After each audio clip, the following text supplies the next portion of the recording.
Hey everyone, if you're enjoying my RM audiobooks, don't forget to like, subscribe, hit that hype, and maybe check out my Patreon if you want to support the channel even more. Your support means a lot and helps me keep these coming. Now, sit back and enjoy the story. My Hero Academia, Unchained Predator. Chapter 40, Broken Vows Arc, Bear Witness. Author note, I'm back guys. Apologies for the nearly 3-month wait. I was busy playing Dark Ages and Space Marine 2, and the Arbites update for Darktide also got in the way. First, I need to address the fact that I sustained a significant injury. I crushed the tip of my pinky in a wood splitter, so this chapter is short because I'm nursing a busted finger. I didn't need to go to a hospital. I can still move my pinky, but my fingernail is mangled pretty badly. It was hard for me to type this chapter out, so I decided to make this a short one so I can rest up. I will be posting my review of Dark Ages and how it will affect my story in the next chapter. In the meantime, enjoy. Doom, My Hero Academia, and Darksiders belong to their respective owners. I do not own either of them. Beta read by Zeroth17. Chapter 40. Bear Witness. I'm not afraid of werewolves or vampires or haunted hotels. I'm afraid of what real human beings do to other real human beings. Walter John Williams. Mizuta Familiaria Residence. 2:11 nachts. Izuku stirred awake in his bed when he heard the buzzing of his vibrating cell phone. Uttering a tired groan, he lethargically flopped his hand onto the nightstand as he fumbled for the phone. It fell to the floor, and Izuku had to tiredly slump over the edge of the bed to pick it up. He looked at the screen, the bright light stinging his sleepy eyes, and could make out Kirishima's caller ID. Midoriya sighed. He had just entered a blissful, nightmare-free sleep, and now he had just been rudely interrupted. He did not know why his friend was calling him this late, but there had better be a good reason. He pressed the answer button and held it up to his ear. Hello. Izuku yawned. Midoriya, dude, are you awake? Izuku jumped at the volume of his friend's screaming voice. Gah. Yeah, I am now Dash. Turn on the TV. IT doesn't matter which channel. Just turn it on right now. WI. Izuku stuttered, the sleep wearing off and giving way to concern. What's going on? Muzutafu Hospital's being attacked. Izuku's eyes slowly widened in horror until they were as wide as dinner plates. What? His breath hitched in his throat. A villain gang just started ransacking it. They're shooting at anyone who tries to get too close. It's all over the news. Midoriya's breathing quickened to the point where he was hyperventilating as his heartbeat accelerated like a Formula One car. He shakily turned his head towards his open window and could gradually hear the sounds of popping gunfire and muffled explosions. Izuku stumbled out of bed, dropped the phone, and threw his door open before running down the hall as fast as he could. He tripped over himself and banged against the door to Inko's room, waking her up, but he scrambled back onto his feet and darted into the living room, where he dove over the couch and grabbed the remote. He switched it on and flipped to the news channel that displayed a flustered news anchor and big, bold taglines. Breaking news. Muzutafu General Hospital under villain attack. Staggering, civilian casualties confirmed, heroes and law enforcement unable to approach perimeter. The remote control fell from his hands as reality hit him like a truck. This was no bad dream, even though he wished it were. He stood there in stunned silence as his concerned mother entered the living room. Inko was about to ask her son what was going on, but as soon as she saw the news report, she gasped and covered her mouth. Mizuta Fuida residence. Sitting on his couch, Tinya's knuckles turned white as he tightly gripped his knees. His teeth chattered together as he absorbed every word from the news anchor about the attack on the hospital. He and the rest of his family, as well as his friends or everyone else in Muzutafu, had heard the explosion and gunfire echoing in the night, and that's when he received a phone call from his friends that Muzutafu General Hospital was under attack. What scared him the most about this horrific act of terrorism wasn't just the innocent people being hurt or killed. It was the fact that Shoto Todoroki was still in the building, and there was no way to know if he was safe or not. Seated next to Ida were his mother and father, who bore the same expression of dread he had. Next to the couch was his older brother, Tensei, the former pro-hero Ingenium, who was now confined to a wheelchair after being paralyzed by the hero killer, Stain. It shocked Tensei to know that he had just left the hospital 2 weeks ago, and it pained him that he was now unable to do anything, a depressing reminder that his hero career was over. We now go over to our on-the-scene correspondent, Takashi Hanagawa, to give us an update on this ongoing attack. Takashi. The scene switched to live camera footage of a reporter ducking behind his news van while officers and heroes stampeded past him, gunfire roaring in the background. Kazuo, we are currently a safe distance away from Muzutafu General Hospital. Earlier tonight, this famous hospital suddenly came under attack by the Bloody Bogans, a gang of violent, mass-murdering anarchists hailing from Australia. The police force, as well as the heroes and the special assault team, have been quick to mobilize despite being spread thin over the last couple of days, especially tonight with unconfirmed reports of numerous villain gangs being systematically dashed. Get down! The news van instantly exploded, and the camera footage cut to static before briefly coming back on and showing the van currently ablaze and the dead body of Takashi lying face down on the ground in a pool of blood with shrapnel embedded in the back of his head. Ida's mother uttered a horrified shriek as she clamped her hands over her mouth, just as the broadcast immediately cut to the technical difficulty screen. Ida could only stare at the screen with his jaw agape. Shoto's chances of survival were getting slimmer by the second. Mizuta-fu General Hospital. The relentless cacophony of gunfire and explosions was intermingled with the howling, cruel laughter of the bloody bogans as they fired at anything that moved. The 4 charter buses they had used for transport now acted as makeshift fortified emplacements that surrounded the hospital's entrance in a square formation. The windows on all of the buses had mounted turrets, spraying metal death at the paragons of justice. And with the amount of ammunition they had stocked up, they weren't running out of ammo anytime soon. And it wasn't just the buses. Nearly every floor of the hospital, save for the 14th and 15th floors, had bogans firing their weapons from every window on the building. Bullets, shells, 50 caliber rounds, grenades, rockets, and pipe bombs rained from the windows at their attackers, all while uttering madden guffaws. Some used their quirks to deadly effect, ranging from globs of acid, steel flechettes, sonic booms, cutting waves, energy blasts, telekinesis, and other powerful abilities. The hospital was situated near a 3-way intersection. The police had parked their cars on the left and right portions of the road and the middle road to act as barricades. But it did little to withstand the onslaught since the bogans were using explosives to destroy their vehicles. This forced the police and heroes to take cover behind the corners of nearby apartment buildings as much as they could. The villains were firing at them non-stop, leaving them with little to no opportunity to return fire, and those who did were gunned down. The streets were not only littered with debris, but also with the bodies of officers and heroes, their corpses riddled with bullets or torn apart by explosions. Law enforcement and local heroes were not faring well in the slightest. Many heroes who had quirks with limited offensive capabilities or had never engaged in an intense firefight had to take cover alongside the officers and be forced to listen to the deafening gunfire and cruel laughter of the bloody bogans. Sweat poured down Iwabumi's face as she tore off a chunk of her dress to use as a tourniquet for Kesajiri Man, who had his left leg blown off at the knee from a grenade. He had gone into shock, twitching spastically on the sidewalk as Iwabumi finished tying the tourniquet and cradled his head. "Stay with me. Please, just stay with me," she frantically cried as she turned to a group of policemen and SAT officers taking cover behind the corner of an apartment near her. "Where are the ambulances?" "They're on their way. They're trying to find a route where they won't get caught in their crosshairs." An officer responded before popping out of cover to fire his MP7 at the villains and quickly darting back to avoid the incoming gunfire. Iwabumi's teeth chattered together as she tried to keep Kesajiri Man conscious. Her eyes darted over to the other heroes taking cover, and she noticed some of the rookies were sobbing uncontrollably while covering their ears. There was a very high probability that they would be turning in their hero licenses after this. The sounds of approaching footsteps caught her attention, and she glanced over her shoulder to see a welcome sight. Fat Gum and Gang Orca, with a group of his sidekicks coming into view. They all congregated near the building and went to work helping injured people. "Don't keep us in suspense. What the hell is going on?" Orca demanded. "What do you think? We're getting slaughtered out here." An SAT officer shouted at him. "We haven't been able to get close at all. They're armed to the teeth." "Who's they?" Fat Gum shouted over the gunfire. "The bloody bogans.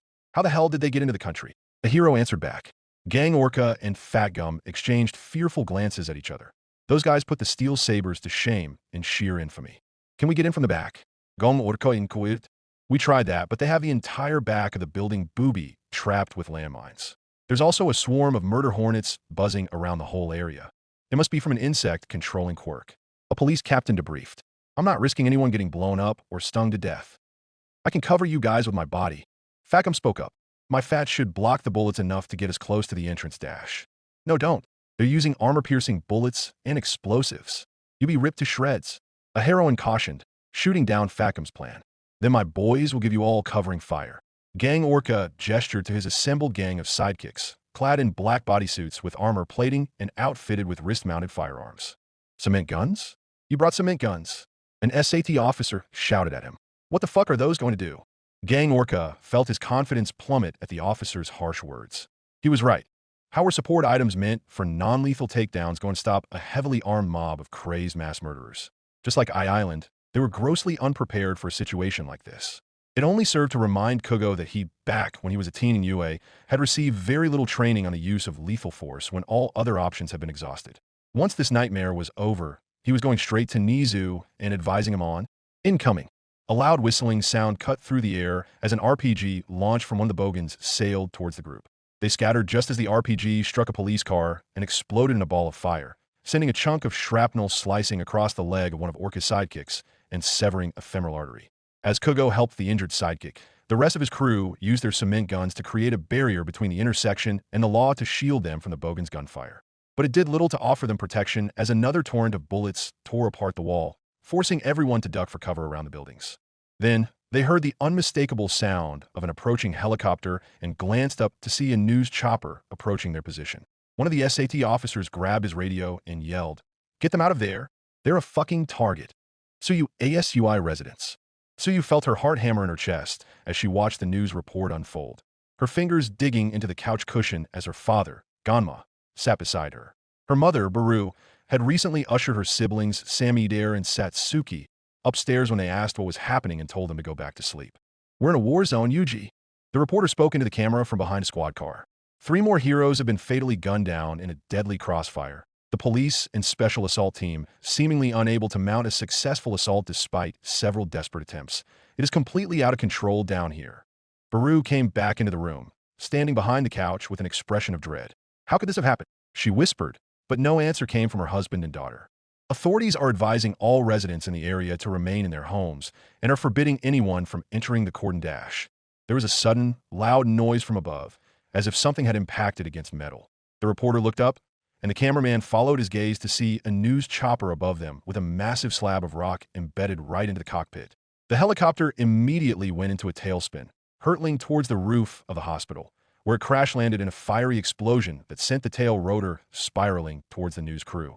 They dove out of the way just as the rotor cleaved through the car and into a drugstore, sending debris, sparks, and flames scattering across the ground. As the footage cut back to the newsroom, Tiu felt a knot form in her stomach. It was the same feeling of helplessness, just like when she witnessed Aizawa being brutalized during the USJ villain invasion. Mizutafu General Hospital Perimeter. Despite the news urging anyone near the vicinity to stay within their homes, it fell upon deaf ears as no one wanted to be anywhere near a gunfight. Apartment buildings near the hospital faced a mass exodus of their tenants, evacuating and fleeing from the chaos as far away as possible. But Tony Pope of Hardcore News wasn't deterred in the slightest. He and his cameraman pushed through the crowd of panicking civilians until they came before an apartment complex that was a distance away from the front of the hospital. Tony glanced up at the complex and spotted a section of the building with wide windows on the 5th floor. "Perfect. Come on," Tony urged his cameraman, Joel, who had a rotoscope quirk. "Wouldn't it be better to do this from the safety of the police barricades?" Joel pointed out as he tried to keep up with Tony as they entered the building. "Why do you think we slipped past them? We need a better view of the action. Now move it. I'm not paying you to have a hernia." Tony berated him while racing up the steps. "One of these days I'm going to knock your block off, you little creep." Joel grumbled to himself. They ran up several stairs until they reached the 5th floor. Darting past several tenants who were in a hurry to leave, Tony eventually found an open door that led into an art studio with large windows. They went inside, and Tony locked the door behind them. Joel shook his head in disapproval. "This is so illegal." He frowned. "It's not illegal if you don't get caught." Tony waved him off before heading to the window. It offered a perfect view of the bloody bogans shooting at the police barricades as the officers and SAT teams returned fire. Tony fastened his tie and dug his microphone out from his jacket pocket. "Are we on?" Joel switched on the news camera and hefted it onto his shoulder. "We're live in 3, 2, 1. Konnichiwa, loyal viewers. Tony Pope, live with hardcore. On the scene and in your face. When one thinks of Japan, the first thought that comes to mind is a nation of tranquility, history, and a dignified culture. But from where I stand, it's the complete opposite. The scene you see behind me looks less like Japan and more like pre-quirk era Baghdad. The bloody bogans, an unruly mob of psycho killers from the scorching hot outback of the land down under, have staked their claim on Mizutafu General Hospital and have turned it into a slaughterhouse. The heroes once again display their incompetence by being unable to stop these madmen, just like they did with the Island siege. But how did the bogans manage to weasel their way into Japan? Why are they attacking this hospital? What horrendous plans do they have for everyone in there? But the million-dollar question on everyone's mind, including this intrepid reporter, is Mizutafu North Side, Tashinori residence. Where the bleep is All Might. Yagi ignored the blaring from his TV as he fell to his knees and clutched his chest, blood dripping from the corners of his mouth, and coughing painfully as his hero costume clung loosely to his lanky form. His chest felt like it was on fire, steam seeping through his skin as his mouth filled with blood. He could keep it down no longer and upchucked a wad of blood onto the floor of his house, staining the carpet red as he fought off the urge to fall unconscious. He looked towards his television and gritted in teeth in dread at the sight of the hospital under siege.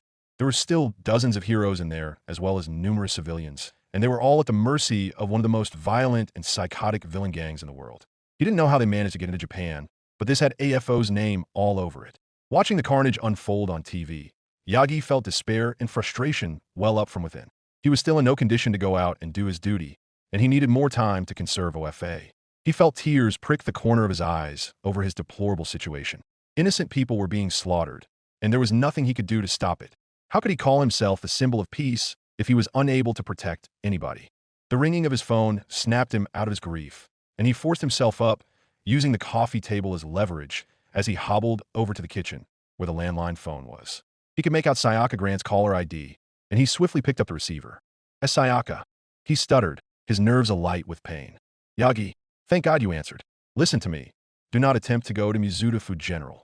I know full well that you haven't fully recovered yet, and if you attempt to go out now, you would be burning through more of One for All. There's also the possibility that you could be killed if you power down during the thick of it. I know that, Dash, Yagi replied before Sayaka cut him off. Then let us handle it. I've already put out a call for JSDF support. Let them assist the heroes. I know it won't save everybody, but it's all we can do. All for One is behind this. There's no question about it. How else were the bloody bogans able to get into Japan? He gritted his teeth. We'll do an investigation after we resolve this crisis. Until then, stay put. I'll have my spin team work on a cover story about your absence. Yagi did not answer, biting down on his lower lip. I know you don't like this, but Dash. No, I understand. Yagi conceded. I leave this matter to you. We'll get to the bottom of this, Tashinori. I swear. The call ended, and Yagi hung up the phone, slumping against the kitchen counter. The sounds of gunfire continued to blast from the TV, each gunshot signaling the death of another civilian, officer, and hero. Tears running down his cheeks, he gripped the sides of his head as he uttered a hollow, broken sob. The number one hero, the symbol of peace, the hero that every sidekick aspired to be, was unable to stop this massacre. And Yagi knew that he was to blame for this, all because he did not kill All for One when he had the chance. Nana Shimura chose wrong. Kamino Ward League, a villain's hideout. Everyone was gathered in the bar's rec room in front of the TV, watching live footage of the hospital attack. C4 was seated on the couch with Mustard, Muscular, Dusty Ash, and Gus Boy, while Toga and Moonfish sat on the floor in front of the TV. Volcano stood next to the couch on the right side, while Spinner stood on the left side. The mood for the villains was one of elation and satisfaction. Most of them had big smiles on their faces and took great pleasure in watching the bogans unleash hell upon the heroes. Man, well, I would give to be there right now. Mustard settled into the couch with a cruel smile. Same here. I can't believe that stupid fuck thought he could stop AFO's plan. Muscular laughed. But how are we going to replace the other gangs he splattered? C4 casually waved at him. Easily fixed, Muscles. There's thousands of gangs all across Japan. AFO can easily find volunteers. Another explosion emanated from the television, and Toga squealed in delight when it showed several bullet-ridden heroes lying on the ground with blood pooling around their bodies. Yes. Oh, this is amazing. I never thought you would get to see something like this on TV. It's like a dream come true. She swooned blissfully as she cupped her blushing cheeks. Next to her, Moonfish grinned madly and chattered his teeth together like a piranha. I gotta say, All for One really outdid himself this time. Gus Boy mused as he leaned forward. But I kinda wish we were a part of this operation. Volcano smirked as he ruffled his partner's head. The boss only has us undertake big-time missions, but I'm sure we'll get our turn soon enough. Until then, sit back and enjoy the fireworks. Dusty Ash stretched her arms as she leaned back onto the couch. Behind the couch stood Twice, Magna, and Mr. Compress. But their expressions were not entertainment over the situation on TV. It was horror. Jean was visibly sweating through his mask, his mouth agape in open-mouthed shock. Atsuhiro's mask covered his face, concealing his reaction, but his trembling hands were a dead giveaway that he was just as horrified as Jean. Kinjo took off her sunglasses, her eyes wide with shock as nausea welled up in her gut. A hospital? We hired the bloody bogans to attack a hospital, Twice stammered, his mind reeling over the sheer insanity of this situation. For fuck's sake, why? Magna exclaimed, outraged. Ain't it obvious? The heroes who got back from my island are there, and this is our only chance to have them all dead. C4 informed, never taking his eyes off the screen. The more top-ranked pros they put in the dirt, the easier it is for AFO to carry out the next phase of his plans. He also said that there was another objective there, but he'll fill us in on what it was afterwards. But what about the patients and doctors in there? Mr. Compress voiced his displeasure as he pointed to the screen. Volcano darkly chuckled. Collateral damage, if you ask me. Spinner folded his arms and sighed through his nose. If we are to rid society of the shackles heroism has bound it with, then they are a necessary sacrifice. His expression suddenly turned wrathful. The only good hero is a dead one, especially those who side with them. Amen to that. Muscular raised his fist triumphantly. Twice, Magna and Mr. Compress could only stare in shock at their comrades, waving off the deaths of civilians like it weren't a big deal. The three of them stood in silent horror and brewing regret of joining the League as the massacre continued to play on the TV. Off to the side, Shigaraki sat on a chair backwards, his arms folded on the top rail. Tomura stayed dead silent throughout the whole news coverage, his eyes laser-focused on the screen. It was a perfect plan to eliminate swaths of heroes, but he was more focused on whether All Might or the Vigilante were going to respond to this attack. Either way, any outcome would aggravate him further. Far away from the others, Dabi stood near the doorway of the rec room, still as a statue. He was not happy at all about this situation. Not because of the civilians being caught in the crossfire, he couldn't care less about them, but it was because Endeavor was reported to be at that hospital and the Bloody Bogans had orders to kill every hero in there. Endeavor was his to kill. AFO's orders be damned. He was not going to let those Bogan idiots rob him of his vengeance. Noticing that everyone was too absorbed with the assault happening on TV, Dabi quietly slipped out of the room, exited out the back door, and ran out into the streets of Kamino. He surveyed the area, trying to find transportation that could get him to the hospital and create a distraction, until he saw his quarry, a large petrol tanker truck idling at a gas station a distance away. Narrowing his eyes, Dabi broke out into a sprint towards the gas station. Inside the truck cabin, the driver's partner impatiently drummed his fingers on his lap as he waited for him to come back from the restroom. How long does it take to use the toilet? He muttered to himself as he stared at the convenience store through his window. He heard the door open behind him and someone climb into the truck cabin. About time, man. Let's go already, Dash. His words died in his throat when he turned his head and saw not his partner, but rather a horribly burned man sitting down and closing the door. The intruder then turned to him, glaring daggers as wisps of blue flames flared out from the corner of his eyes.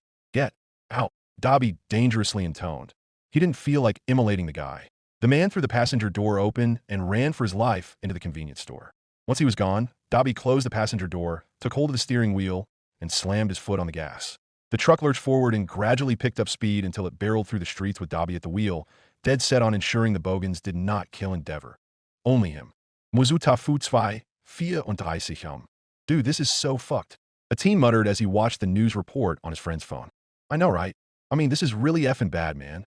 The shorter teen responded.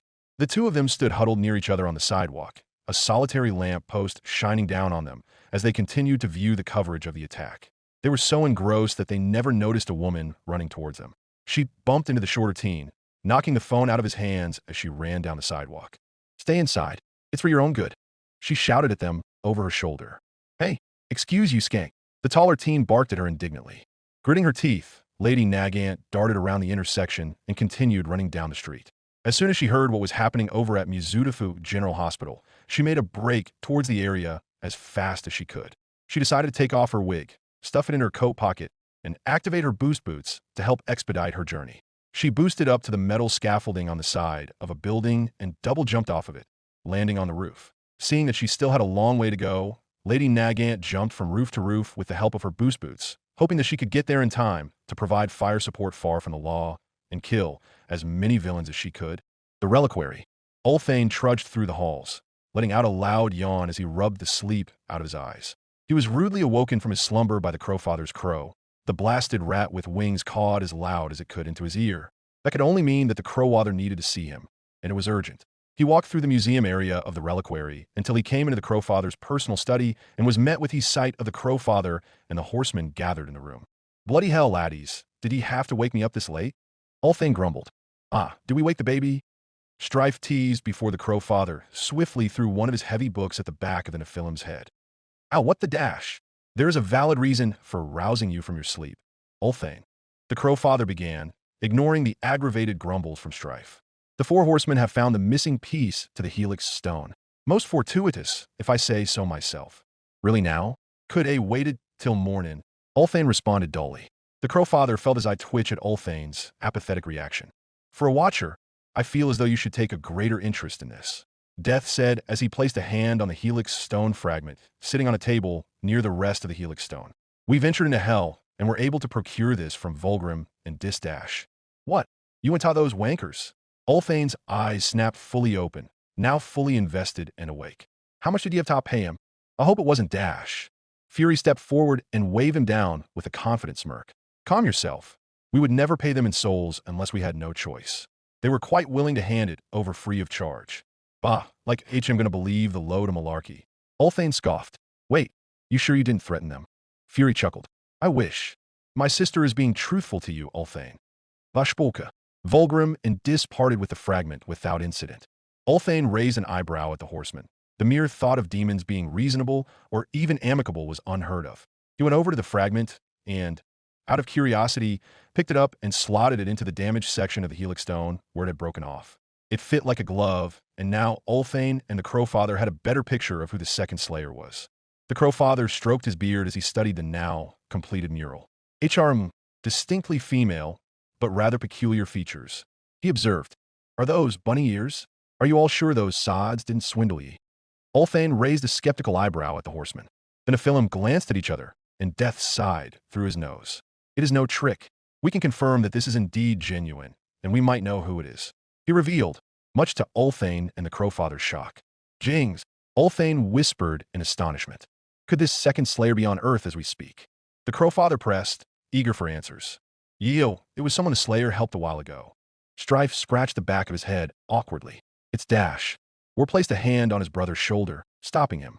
Before we reveal the identity of the second Slayer, I find it wise to inform the Ascendant Realm first. To be continued. Author note. And finito. There really isn't much to say except things aren't looking good for the heroes at all. Tony Pope continues to be a douche. All Might is out of action. The League is about to experience some internal rebellion. Dabi and Lady Nagant are going to join the fray, and the Ascendant Realm will soon know who the second Slayer is. And to the people who keep asking for longer chapters, I tend to get burned out if I go beyond 6,000 words. In rare cases, I might do more than that, but that completely depends on how I'm feeling or what my schedule is. That's how it is. I don't know what else to tell you. Due to my injury, it will be a while before the next update, but I'll keep you all posted as much as I can. Take care of your limbs, y'all. Don't forget to review, but please don't flame. My Hero Academia, Unchained Predator. Chapter 41. Broken Vows Arc, Barbarism. Author note. Ladies and gentlemen, the king is back. I know, I previously said that I would release this chapter on Thanksgiving, but I managed to finish this early and did not want to keep you guys waiting any longer. So here it is. So, first things first, the reason why I've been gone since July is because I was busy uploading this entire story to AO3, which left me with major burnout, along with updating my older chapters with corrections and other improvements. But in the end, it was worth it. And of course, playing hours and hours of Doom Dark Ages to know what I want to do with the story, along with playing Killing Floor 3, Painkiller, and Borderlands 4, I don't care if the latter three are being shat on. I'm having fun with them. Now here's my take on Doom Dark Ages. It is hands down the best Doom game I've played. It's fast-paced, unrelenting, and I love the dragon and mech segments. My only nitpicks were the story not focusing on the fall of Dnur and the final level feeling unnecessary after that fantastic Ozrak fight. But other than that, it is a fantastic entry to the Doom legacy, and come what may with the next installment, I'm just going to say it, I'm not sure how ID is going to top that. Concerning how it will affect the story, I will say that I will be using the past version of Dnur established in Doom Eternal, as it is easier to manage. But fret not, I am still committed to bringing in the Dark Ages storyline along with Prince Ozrak, the Cosmic Realm, and Thera. But I will be making major changes to that part of the story. I'm talking about a whole new setting and all sorts of other AU goodies, but I don't want to spoil a thing. Other than that, enjoy the chapter, and it is good to be back. Doom, My Hero Academia, and Darksiders belong to their respective owners. I do not own either of them. Beta read by Zeroth17. Chapter 41. Barbarism. It ain't me, son. I'm somewhere else watching it happen. It ain't me. Billy Butcher, the boys. Mizuta Fubakugo residents. Masaru and Mitsuki sat on their couch, huddled together in tense silence as they watched the news coverage of the hospital attack. It was unthinkable that something this horrific could happen, especially not long after the Island siege. Masaru noted that Katsuki, who watched the report while standing behind the couch, had been deathly quiet. Masaru gulped in concern about what was going through his son's head as he watched this terrible catastrophe unfold. "Son, and maybe you should go back to your room," Masaru worriedly advised as he turned around. "I don't think." To Masaru's surprise, his son was no longer behind the couch, as if he had just vanished, and the front door was wide open. Mizuta the mole's residence. They heard what was happening on the news. It did not take them long to figure out that All for One was behind this. Only that man could come up with something so horrific, with utter disregard for human life. The mere thought of all of those innocent doctors, patients, heroes, and their classmate Shoto in the crosshairs of the most insanely violent villain gangs in the world caused them to hyperventilate and run up to their room. The mole slammed the door shut and collapsed onto their bed, curling up into a fetal position and sobbing uncontrollably. They may not have been responsible for this massacre, but it was a reminder that they had been forced into the All for One service, and if the League went down, the mole would go down with them too. They had pie-eyed dreams of attending UA to become a hero. But after that encounter, before they took the entrance exam, it now seemed to be a goal that was never meant to be reached. Hero Public Safety Commission Headquarters Crisis Room. Sayaka bit down on her thumb as she watched the news reports on the main screen. This was not only a worst-case scenario for Mizuta, it was something ripped straight out of her nightmares. There was no way the heroes of Mizuta were prepared against an enemy like the Bloody Bogans, and with most of the pros incapacitated at the hospital the gang was attacking. This was a situation far worse than the island siege. The tech analysts were at their computers trying to coordinate any agents in the area near the hospital to supply them with information about the ongoing situation, as well as sending out emergency calls to heroes in other parts of Japan for immediate assistance. She felt a tap on her shoulder and turned to Mera, who motioned his head towards the private room urgently. Sayaka followed him and shut the door behind her. Mera did not waste any time debriefing her. The JSDF are on their way to the hospital via APC escort, but they can't use air support after what happened to that news chopper, Mera informed. Grant nodded before folding her arms, her eyes downcast. How the hell did the Bogans get into the country? It's borderline impossible, unless, All for One, made of the Ducid. He must have had Kirojiri teleport them here. Sayaka pinched the bridge of her nose. If his quirk can extend beyond Japan, then we're in bigger trouble than we thought. Mera glanced towards the main screen outside the private room and grimaced. We let this happen. There is no way we could have known All for One dash. Sayaka started before Mera suddenly cut her off. I mean, we've become too pacifistic. Mera shouted as he pointed to the main screen that showed several heroes cowering behind cover. Look at them. None of them is prepared for this. Because we've let them become too enamored with the fucking cape and fame crap that most have scratched that all of them can't resort to lethal force or even know how. It was only going to be a matter of time before villains everywhere exploited this weakness, and the island siege, and now this, are proof of that. We told Nizu that we had to introduce training for the use of lethal force at some point, but as always, he refused because he wanted to protect their integrity or some other sanctimonious bullshit. God damn it. He angrily kicked a chair over. Grant sat herself down, shutting her eyes as hard as she could. Mera was accurately and painfully correct. They had been too lax in how Japan's heroes handled crime. A majority of them acted more like celebrities than actual heroes. We've also been too reliant on All Might. Even when we knew that he couldn't stay as the symbol of peace forever, we still counted on him to solve all of our problems. And now he can't. Not for much longer. She lamented. When this is over, we need to start reintroducing lethal force for heroes everywhere. Well, it better get approved because I'm out of ideas. Miragrimalsid. Mizuta General Hospital, 8th floor. The Dark Night You Complete Me starts at 2 o'clock. Miruko's world was completely black. All she could hear were the muffled sounds of people yelling and shouting as she tried her hardest to open her eyes. Her vision slowly came to the darkness giving way to blurry clarity. Wake up, cunt! She felt someone grab her by the ears and slam her face into a hard surface, snapping her back to reality. The first thing she noticed was that she was forcefully pinned to the floor with a studded boot planted firmly on her back. Her sight unblurred, and she gasped in horror at the sight of all of the pro heroes on the ground, the heavily armed Bloody Bogans standing over them and laughing. Her comrades looked like they had been beaten for hours and were either restrained with cuffs or had guns pointed at their heads. Flashbangs were scattered across the floor. Her friends must have been ambushed before they could repel the attack or even leave the intensive care unit they were in. Huddled over in the corner with 2 Bogans standing guard were Dr. Yoshida, a nurse, and recovery girl. Miruko could hear the sounds of gunfire and explosions from outside the building, along with psychotic laughter as dust rained down from the ceiling. Rumi then saw the multitude of red, Vein-like tentacles spread across the floor and clinging around the arms and necks of the heroes. They dug underneath their skin, blood seeping from the wounds as they snaked up their bodies, the veins visible beneath their flesh. She also had tentacles restraining her, coiled around her arms.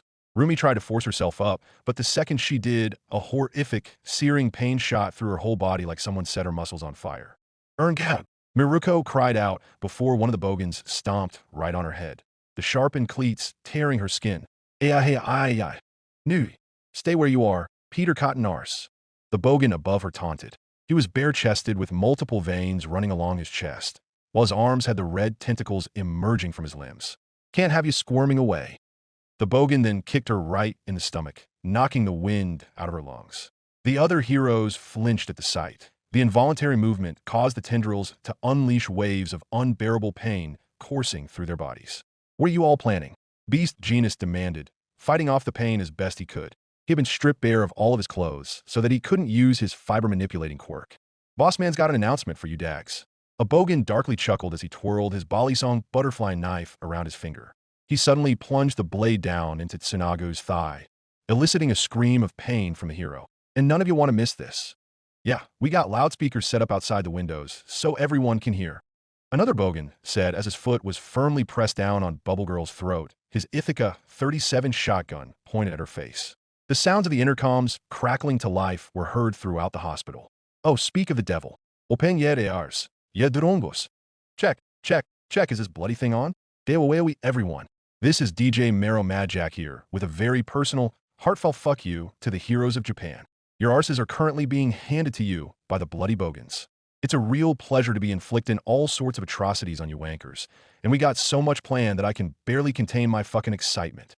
Every hero scowled in anger at the announcement, picking up the sounds of crying and sobbing in the background. Outside, the gunfire died down to let the officers and heroes hear what was going on in the hospital. But as much as I want to tell you how we're going to kill you, I think it would be brill to let one of your own mates explain it to you. Give a big round of applause for Eel Boy. Miruko's head, as well as some of the heroes, snapped upwards at the mention of their comrade being forced to do something against his will. It filled them all with dread. Now, I prepared a little script for you to read, mate. Take it away. Everyone heard the terrified, broken sobs of the eel hero over the intercom. Miruko grit her teeth, having just seen him before this madness happened. Aw, is someone having stage fright? Don't worry, I've got something that'll give you some confidence. Oi, bring that balding old guy over there. Yeah, Friar Tuck. The sounds of someone being roughly manhandled were heard. Now, good sir, how about you tell everyone why you're here? I was getting tea treated for my arthritis. Oof, not an easy ailment to overcome, mate. Now, is there anyone important in your life? Kids or wife, maybe? My wife, she died 5 years ago from pancreatitis. Oh, mate, I didn't mean to bring up such a sad memory. That's a real bloody heartbreaker.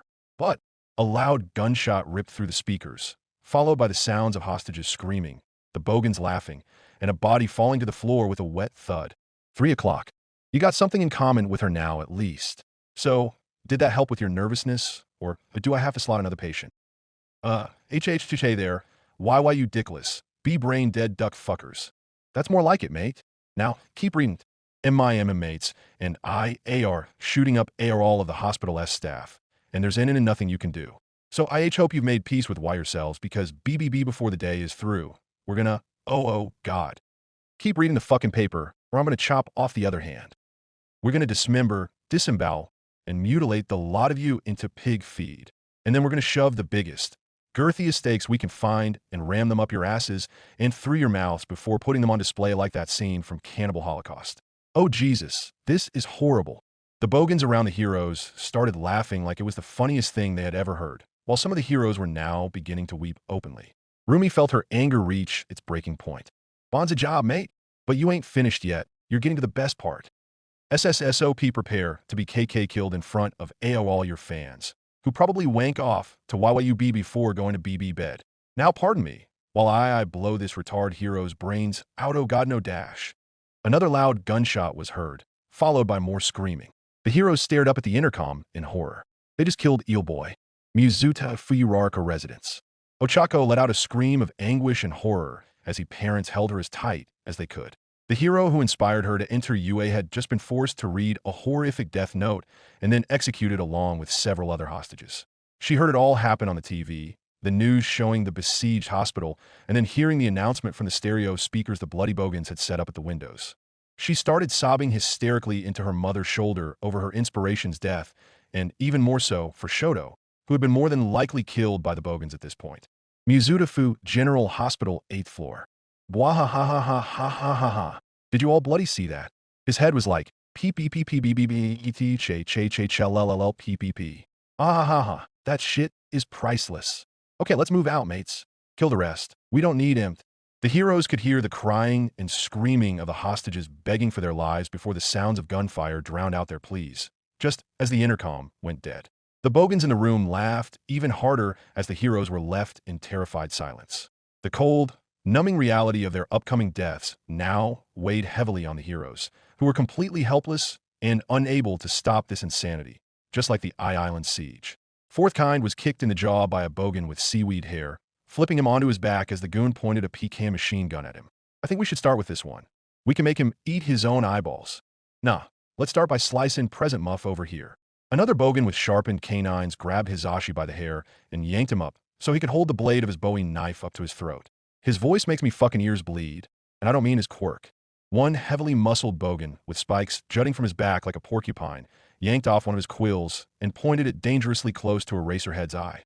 Mates, those are good choices, but I think we should gut this Golliff first. I heard his quirk can cancel out. Oh, what's up with the hag?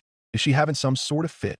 The heroes looked towards the other end of the room and saw a recovery girl on the ground, shaking spasmodically.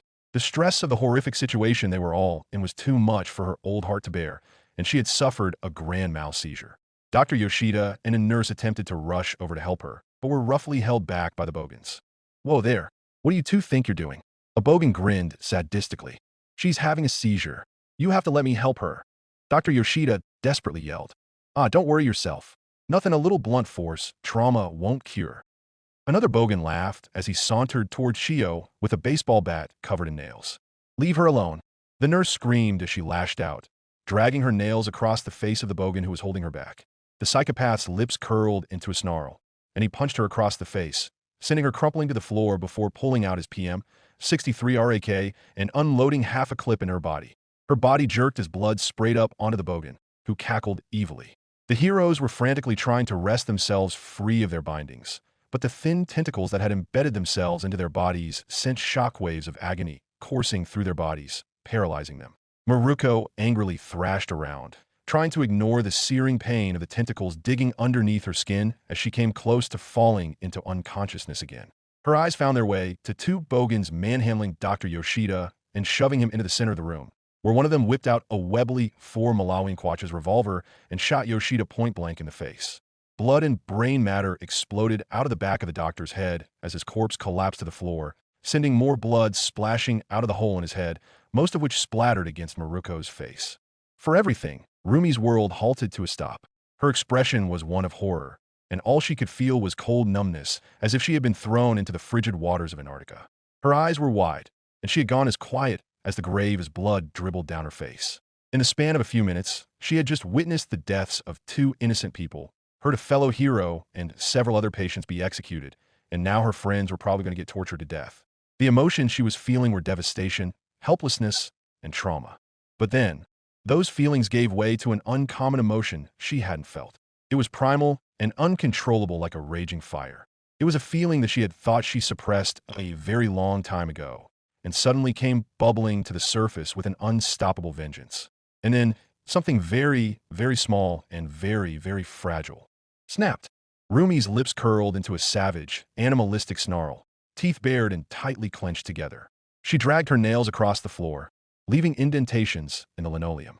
She could feel her rage flowing through her body, her muscles tightening and blocking out the pain. She could feel herself growing stronger, her senses sharpening as her pupils dilated, unaware that she was undergoing a quirk awakening. You murdering bastards! Aizawa thrashed against his bindings as the bogans laughed. That's our policy in a bleeding nutshell, wanker. A bogan stomped on his ankle, spraining it and causing the Erasure hero to yell out in pain. You! Oi, mates, how should I do this old bag in? Head first or legs? The bogan with the bat inquired as he stood over the twitching form of Recovery Girl. Stop it, please! Midnight screamed, tears welling up in her eyes. And where would the fun be in that? He responded with a manic smile. Rob Zombie, meet the creeper. You? Why, shut it. The bogan with the tentacles kicked Miruko in the stomach again. You got something to say, cunt? Say it to my face. I want to hear whatever last words you have before we skin your mates alive like trouts. He then slammed his boot on Rumi's hand, the cleats tearing into her skin while slowly crushing it. She gnashed her teeth together as the tentacled bogan amplified the pain his vena limbs were sending into her body. He pumped his Remington 870 and pressed the barrel up against her head as he ground his boots against her hand. Tell you what, love, I'll let you say your last words before I blow your stupid little head off and do the same to your mates. Make it count. What's that, Sheila? I can't hear you. 08. You guys are fucking dead. Before the bogan could even pull the trigger, Miruko pivoted her body around faster than the eye could see, and she swung her foot against his head, tearing it straight off his shoulders and sending the severed head splattering against the wall. The other bogans snapped their heads over just in time to see their headless partner slump over, and one of their captors grabbed his shotgun. Rumi blasted 3 bogans in the face in quick succession before chucking away the weapon and leaping halfway across the room. She spun in the air like a wheel and slammed her heel down upon the skull of another villain, splitting his whole head open before wrenching the calico on 900 out of his hands and unloading on several bogans, the rounds tearing through their bodies and sending blood splashing against the walls. The sounds of a weapon being cocked entered her eardrums, and she spun around, bashing the butt of her gun against the bogan's face before doing a spinning kick, knocking his jaw right off his face. Rumi snatched up the Webley from the floor and shoved it into what was left of the gargling bogan's mouth and pulled the trigger, the bullet tearing out his throat and killing him instantly. The last bogan tried to attack with a spiked bat, but Rumi shot him several times in the legs, sending him tumbling to the floor before Miruko grabbed the bat and unmercifully bashed his head in while screaming in fury. Rumi's features were absolutely feral, and her eyes were nearly pure white, as she bludgeoned the already dead bogan multiple times, blood flying up in her face and further enhancing her terrifying visage. The heroes, despite being free from the tentacles, could only watch in open-mouthed horror at the sight of a blood-drenched Miruko as she hammered away at the dead body like a woman possessed. Her hearing picked up the sounds of bogans approaching their position, having no doubt heard the commotion, and they would be bearing down on the heroes in seconds. Miruko threw the bat away and rushed over to the door while grabbing 2 quills from the spiky bogan's body. As soon as the first bogan came into view, Miruko launched into a flying knee straight through the window and into the bogan's face, caving in the frontal portion of his skull inwards. She instantly tackled his distracted partner to the ground and jammed the quills into his eye sockets. She twisted them in deeper, heedless of his screams as she unholstered his Desert Eagle and unloaded 9 rounds into his chest. Rumi saw the rest of the murderers approaching, and she quickly grabbed the other bogan's Armcell striker shotgun and sprinted down the hall while rapidly depressing the trigger. Several bogans had holes blasted through them, while some returned fire with their weapons. Miruko continued to run towards them while still firing the striker, but despite some bullets missing her, she got hit in the leg twice, in the left arm, and one grazed the side of her head. But she was so enraged that she barely even felt them, and they barely fully penetrated her limbs. She threw away the shotgun and rocketed toward the bogan in the middle of reloading and slammed both of her feet into his face, pancaking his head into the wall and squashing like a pumpkin. The remaining bogans attacked. One swung a machete at her, while another one with the head of cone snail lashed out with a harpoon-like proboscis. Miruko stomped on the foot of the bogan with the machete, crushing it horribly before snatching the machete from his hands and slicing his throat open with it. She dodged the proboscis and hacked it off before throwing it into the cone snail bogan's chest. But she wasn't done yet. She pulled the pin off one of the grenades around his belt and booted him down a stairwell, right on top of a group of bogans ascending the steps. The resulting explosion sent blood, limbs, and organs spraying upwards into the air. She slumped against the wall, breathing hard as she tore off her jacket. She checked her leg and arm, slightly shocked to see the bullets merely sticking halfway out of her skin. She didn't bother to wonder why she yanked out the bullet from her leg and tore out the other 2 in her arm with her teeth. She raced down the bullet-ridden, rubble-strewn hallways of the hospital, passing by several bodies of doctors, nurses, and patients along the way, which only fueled her rage. Hearing gunfire on the floor above her, she bounded up a stairwell and through a hallway until she came before a balcony overlooking a waiting room atrium with dozens of bogans shooting from the windows down at the cops and heroes below. Gritting her teeth, Miruko spotted a crate of ammo to her left, along with several grenades stacked inside. She grabbed one of the grenades, pulled the pin, stuffed it inside the box, slammed it shut, and quickly threw it down at the bogans. The villains were too occupied unloading steel death upon their attackers outside to notice when the heavy crate hit the floor near them. The crate exploded, detonating the remaining grenades and cooking off all of the ammo inside it. Nearly 30 bogans were instantly killed by the explosion, along with several more, when the blast sprayed dozens of rounds all over the place. The force of the blast also triggered a chain reaction around the atrium, igniting other crates of explosives and incendiaries, killing more bogans and causing the ceiling to collapse, crushing the bogans into paste and blocking the windows. Miruko jumped from the balcony above the die-rented or dying bogans and landed on one of them, crushing his head into red paste before scooping up a Browning automatic rifle outfitted with a drum magazine and bayonet, gunning down the maniacs. She swept throughout the room. No bogan was safe as soon as they found themselves in Rumi's crosshairs as she perforated them to and fro. She also punted the heads off of whatever wounded bogan was lying on the ground or stomping on their necks, decapitating them. Some survivors tried to rush her, but that proved to be a mistake as she brutally dispatched them by breaking their legs, kicking their heads off, running them through with the bayonet, or slashing their throats open. Her hearing picked up incoming enemies, a group coming in from the left hallway and from the door in front of her. They were densely packed groups armed to the teeth and stampeding towards her with their weapons drawn. Rumi spotted an M79 grenade launcher and quickly picked it up, firing a grenade at the group coming in from the left hallway. Every one of them was killed in the initial explosion, while the shrapnel finished off the rest due to the enclosed space, just as the other group burst into the atrium. They opened fire at her, forcing her to take cover behind a receptionist's desk, but she did take some hits, 2 in her thigh, 1 into her shoulder, and 3 into her back. Rumi suppressed a scream of pain as she hid behind the desk, but was again confused at how it should have hurt way more and why the bullets didn't go through her instead of being embedded in her flesh. But it still hurt like hell, and she gnashed her teeth together in fury while blood pooled around her, her rage dulling the pain a little as she grabbed her bar. The bogans cautiously approached the desk, their weapons trained on the furniture. They were not expecting resistance this early, nor did they expect a hero to use lethal force, but they were not taking any chances. A bogan with honeycombs all over his hands prepared a swarm of murder hornets around himself, while another bogan stood close by with an M2 flamethrower, ready to barbecue the rabbit heroine. Within a fraction of a second, Miruko popped up and aimed at the fuel tank of the flamethrower bogan and fired a shot at it before ducking back to cover. As soon as the bullet hit the tank, the bogan was enveloped in a burst of searing flame that consumed the whole group. The murder hornet bogan was incinerated in the blast, causing all of his hornets, as well as those guarding the back of the hospital, to die instantly. The other bogans were wreathed in fire, their screams of agony cut short when Miruko unloaded the bar's remaining ammo into the group. Once they were all dead, Rumi staggered away from the desk as she felt the 2 bullets in her thigh fall out. She dropped the bar and then painfully pulled out the bullets in her shoulder and back. Suddenly, a bogan with a quirk that gave him the characteristics of a saltwater crocodile burst forth from the flames and clamped his jaws down on her right leg. Miruko screamed in pain. The bogan was about to do a death roll, but Rumi slammed her other foot into the ground and, with her newfound strength, swung the crocodile bogan into one of the atrium columns as he was still clamped onto her leg. His spine nearly snapped in half from the impact, the column breaking apart as he fell to the floor, releasing Rumi's leg from his jaws.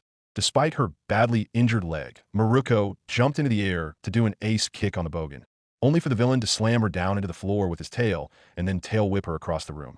Rumi felt her ribs crack from the impact as she hit the wall, her heart skipping a beat when she witnessed the bogan crawling towards her as he snapped his jaws. Her mind racing, Rumi spotted an object on the floor and she quickly kicked it towards the bogan as hard as she could. The object sliced through the bogan's maw, removing the upper half of his head, and embedded itself into a nearby column. It was a circular riot shield that had been modified to have razor-sharp blades around the edges and also had sharpened rebar rods welded to the front. 206. Miruko wearily got up to her feet, only to stumble and hiss in pain as she clutched her leg. The limb had deep bite marks that marred the skin. Blood flowed down her leg and pooled around her foot. Miruko unclasped a belt buckle from a dead bogan and tied it above the wound like a makeshift tourniquet. Rumi surveyed the utter chaos of the room. The fires, the bodies, the blood. It was just like Island all over again.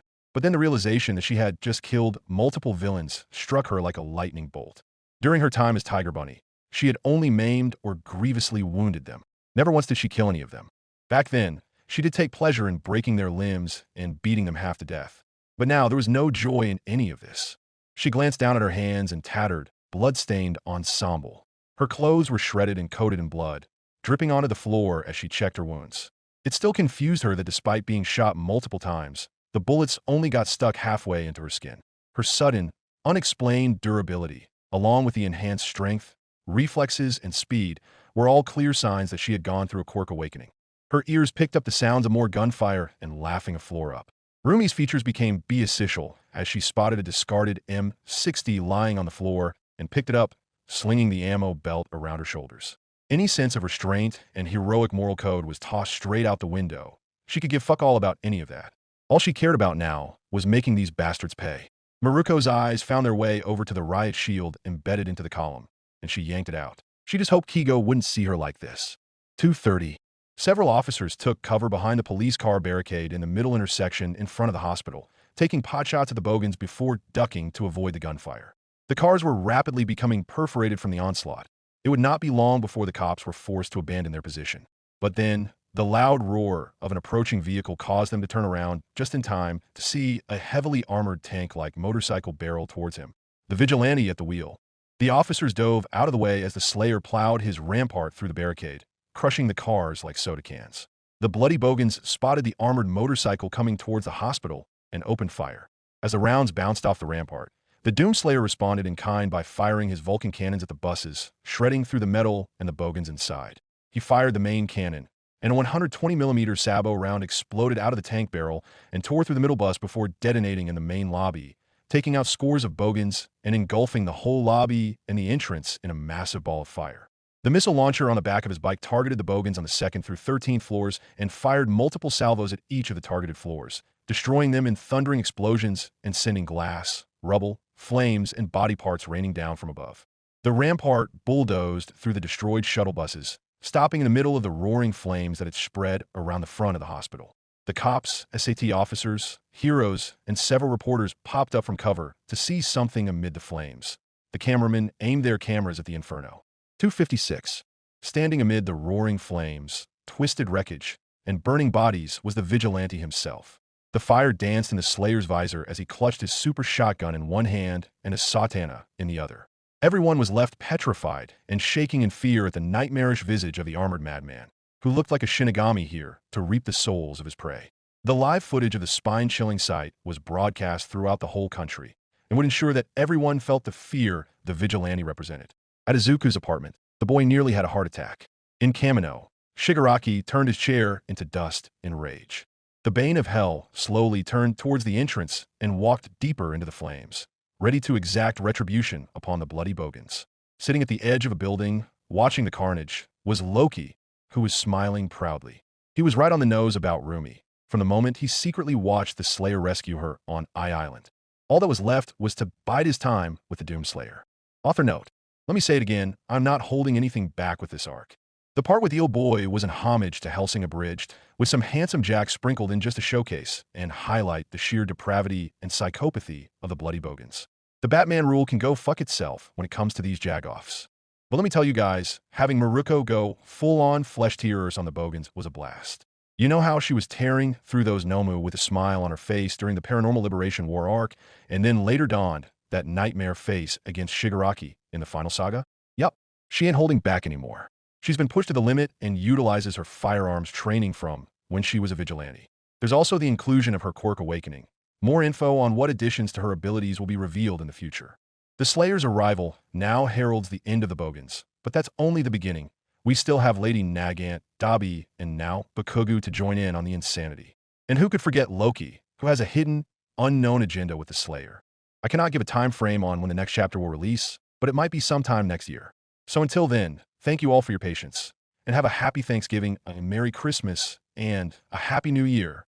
My Hero Academia, Unchained Predator. Chapter 42, Broken Vows Arc, Warriors Within.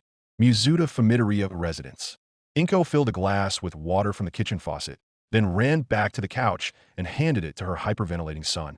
Izuku took the glass with shaking hands and gulped it down, water dribbling down his chin. His heart hammered his chest as he let out quick, shaky breaths.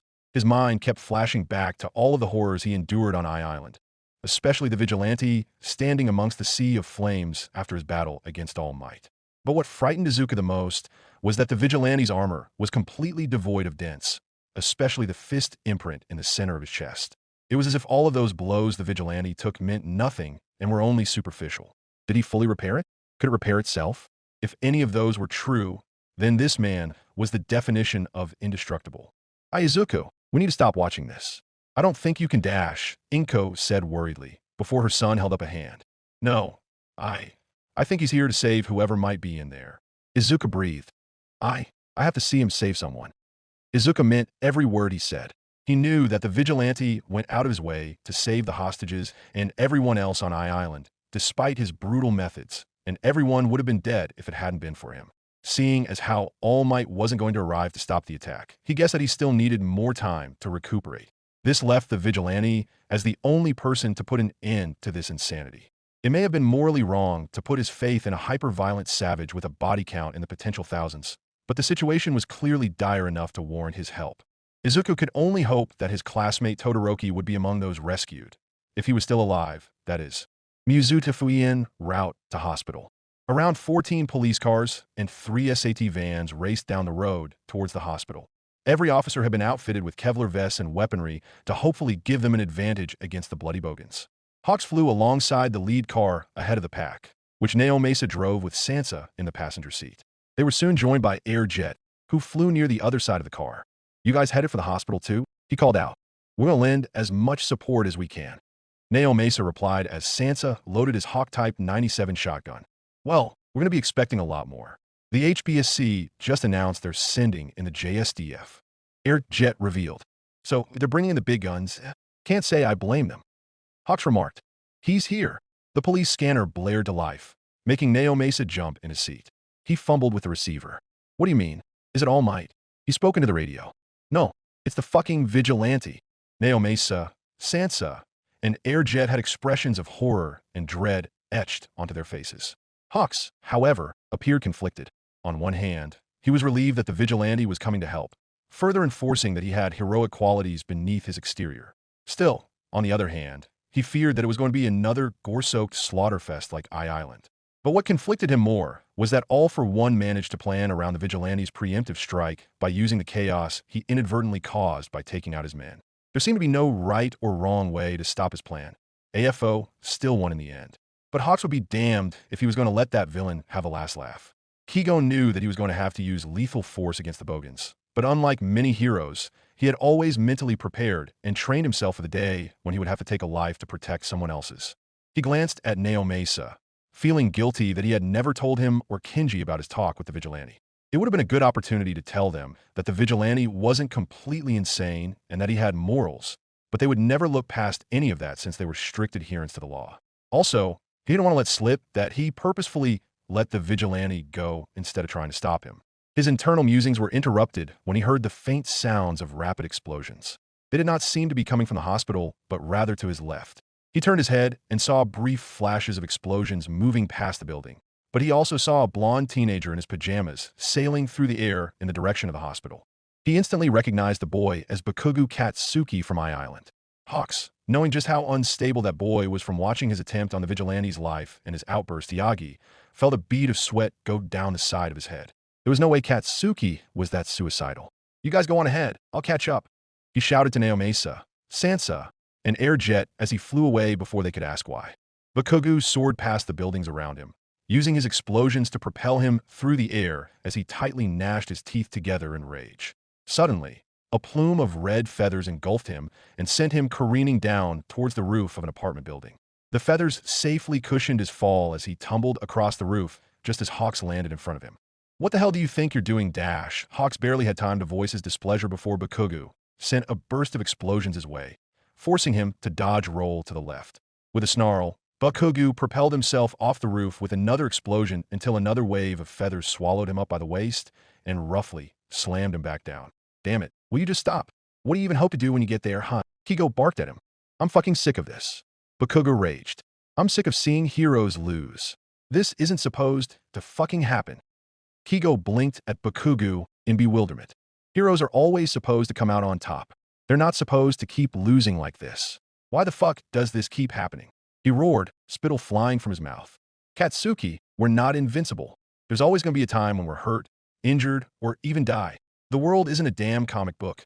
Despite what Hawks proclaimed, Bakugo's worldview was a clear indicator that society had become too enamored and over-reliant on heroes, believing them to be unconquerable paragons. The sounds of distant gunfire entered Hawk's eardrums, which were increasing in frequency. That meant the Vigilante was already getting to work on the Bogans. "Listen, I don't have time for this. My friends and innocent people are in danger. Please go back home and dash." "He's going to be there, isn't he? That fucking green bastard who beat All Might." Bakugo snarled as he glared at Hawks. Kigo clenched his teeth, unable to answer. Bakugo blasted himself off the rooftop to the right, but Hawks threw 4 feathers at him like throwing knives.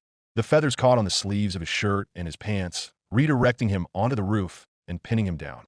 "I said stop," Hawks shouted before Katsuki destroyed a section of the roof underneath him with his quirk and blasted himself past Hawks, who quickly flew towards him and tackled him to the ground. Bakugo thrashed and cursed at Kigo, who had him in a headlock. Having finally had enough, the wing hero raised his arm and slammed his elbow into the back of Katsuki's head, knocking him unconscious. Hawks then propped him up against the rooftop AC unit and took flight, soaring to the hospital as fast as he could. Unknown location. All for One's hideout. His smile never left his face. Even when the Vigilante showed up, he never stopped smiling. All for One settled into his seat comfortably as he watched the news report on the main screen, his hands folded in his lap. He wasn't surprised that the Vigilante arrived at the hospital, though he did express it when he swiftly decimated all 22 gangs needed for his plan. But that was just a minor fluke. The Vigilante underestimated his resourcefulness and cunning. AFO used the chaos that man inadvertently created, from listening in on police radio chatter, to enact his scheme. It did not surprise him that the Vigilante caught on to his plan so quickly. The HPSC press conference stated that he had a highly advanced, possibly sentient AI on his person. This explained how he was able to upend his plans on I-Island. AFO made a mental note to update the cybersecurity on the League's cell phones or possibly switch to burner phones as an extra precaution. But his main focus was on his plans. Dr. Garaki owned 2 hospitals under his public alias, Daihachi Tsubasa, Jaku General Hospital, and Mizudafu General Hospital.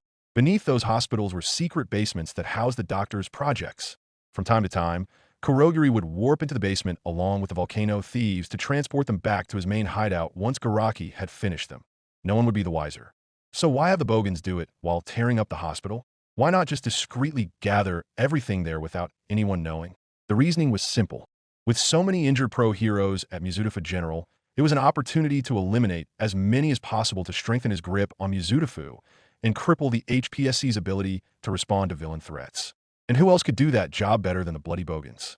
He met a splinter faction of the Bogans that had split off from the main group a decade ago in Australia, and with a little persuasion, they joined the LOV.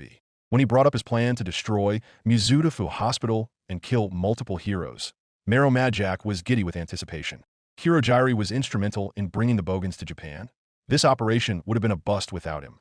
His thoughts shifted back to the Vigilante. When he thought back to the HPSC press conference, he didn't believe that the man fled during his fight with All Might.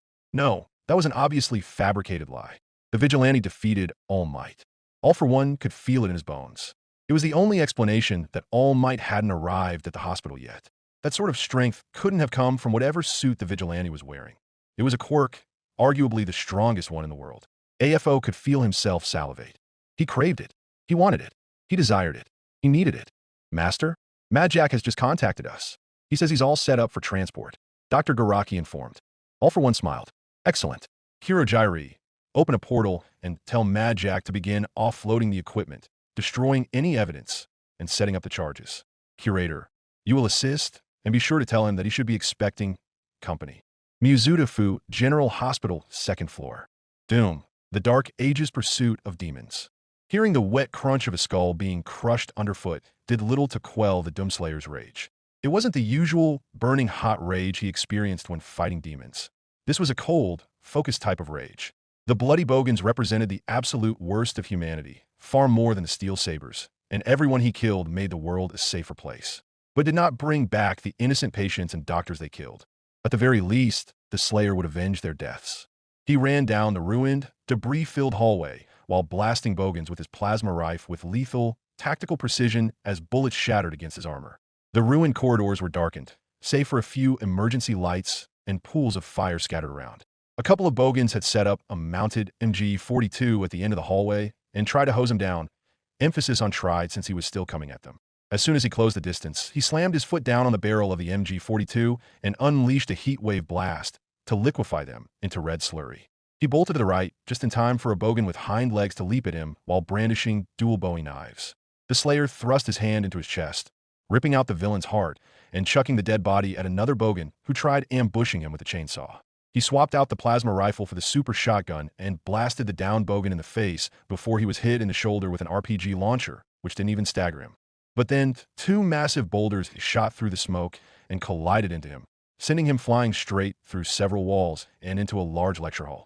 He picked himself up and put away his super shotgun, witnessing the two boulders barrel into the room and unfurling themselves into humanoid bogans made of stone. A winged bogan resembling a vampire bat flew into the room with an RPG launcher in his claws. Fists clenching, he charged towards them just as the two rock bogans rolled towards him, and the bat bogan took flight. He dodged the first boulder bogan before throwing a punch that burst apart the second bogan's head and sent him propelling into the bat bogan. As the bat bogan was splattered against the far wall, the Slayer caught the RPG launcher out of the air and fired it at the other rock bogan, who tried to attack him. As his foe's body was reduced to gibs and chunks of rock, the Slayer ran out of the lecture hall and into the hospital foyer, searching for more targets. Large contingents of bogans poured from the entrances into the foyer, hollering vulgar obscenities at the Doomslayer while firing their guns at him or into the air. Drawing his satanas, he charged headfirst into his foes as the roar of his blades drowned out their curses. He shredded through them like a living blender as blood and limbs splattered against the ground. He was heedless of their screams and the bullets bouncing off his armor. Each dying scream was one innocent life avenged. On his way to the hospital earlier, Vega supplied him with info on the bloody bogans, but he didn't care. These sick fucks had to die. The bogans lacked the tactical grace and military prowess of the Steel Sabers. They were insanity and discord incarnate, which made protecting hostages far more difficult. He bifurcated the last bogan up the middle until another turned the corner of the hallway. The large, pudgy villain transformed his belly into a naval cannon and fired a cannonball at him. The Doomslayer kicked the cannonball back at the bogan like a soccer ball, taking off his head in an eye blink. The walls exploded outwards, along with the sounds of an electric guitar, which caught the Slayer's attention as he snapped his head to the right. A bogan wearing garish rock and roll makeup and carrying a large guitar swaggered through the smoke with a cocky grin. He strummed his electric guitar, causing arcs of energy to surge around him and form into multiple, goblin-like creatures made out of electricity that rushed the Great Slayer. Suddenly, multiple hands, taking on the texture of marble, shot out of the floor and grabbed his feet and wrists. He glanced over his shoulder to see a haggard female bogan with messy, unwashed black hair grinning at him as she turned her head to the left. "I got the dag." Two large bogans wearing clown makeup darted into view, one armed with a cement saw and the other having chain flails for arms, and charged at the captured Slayer. "Split his sides," they shouted in unison.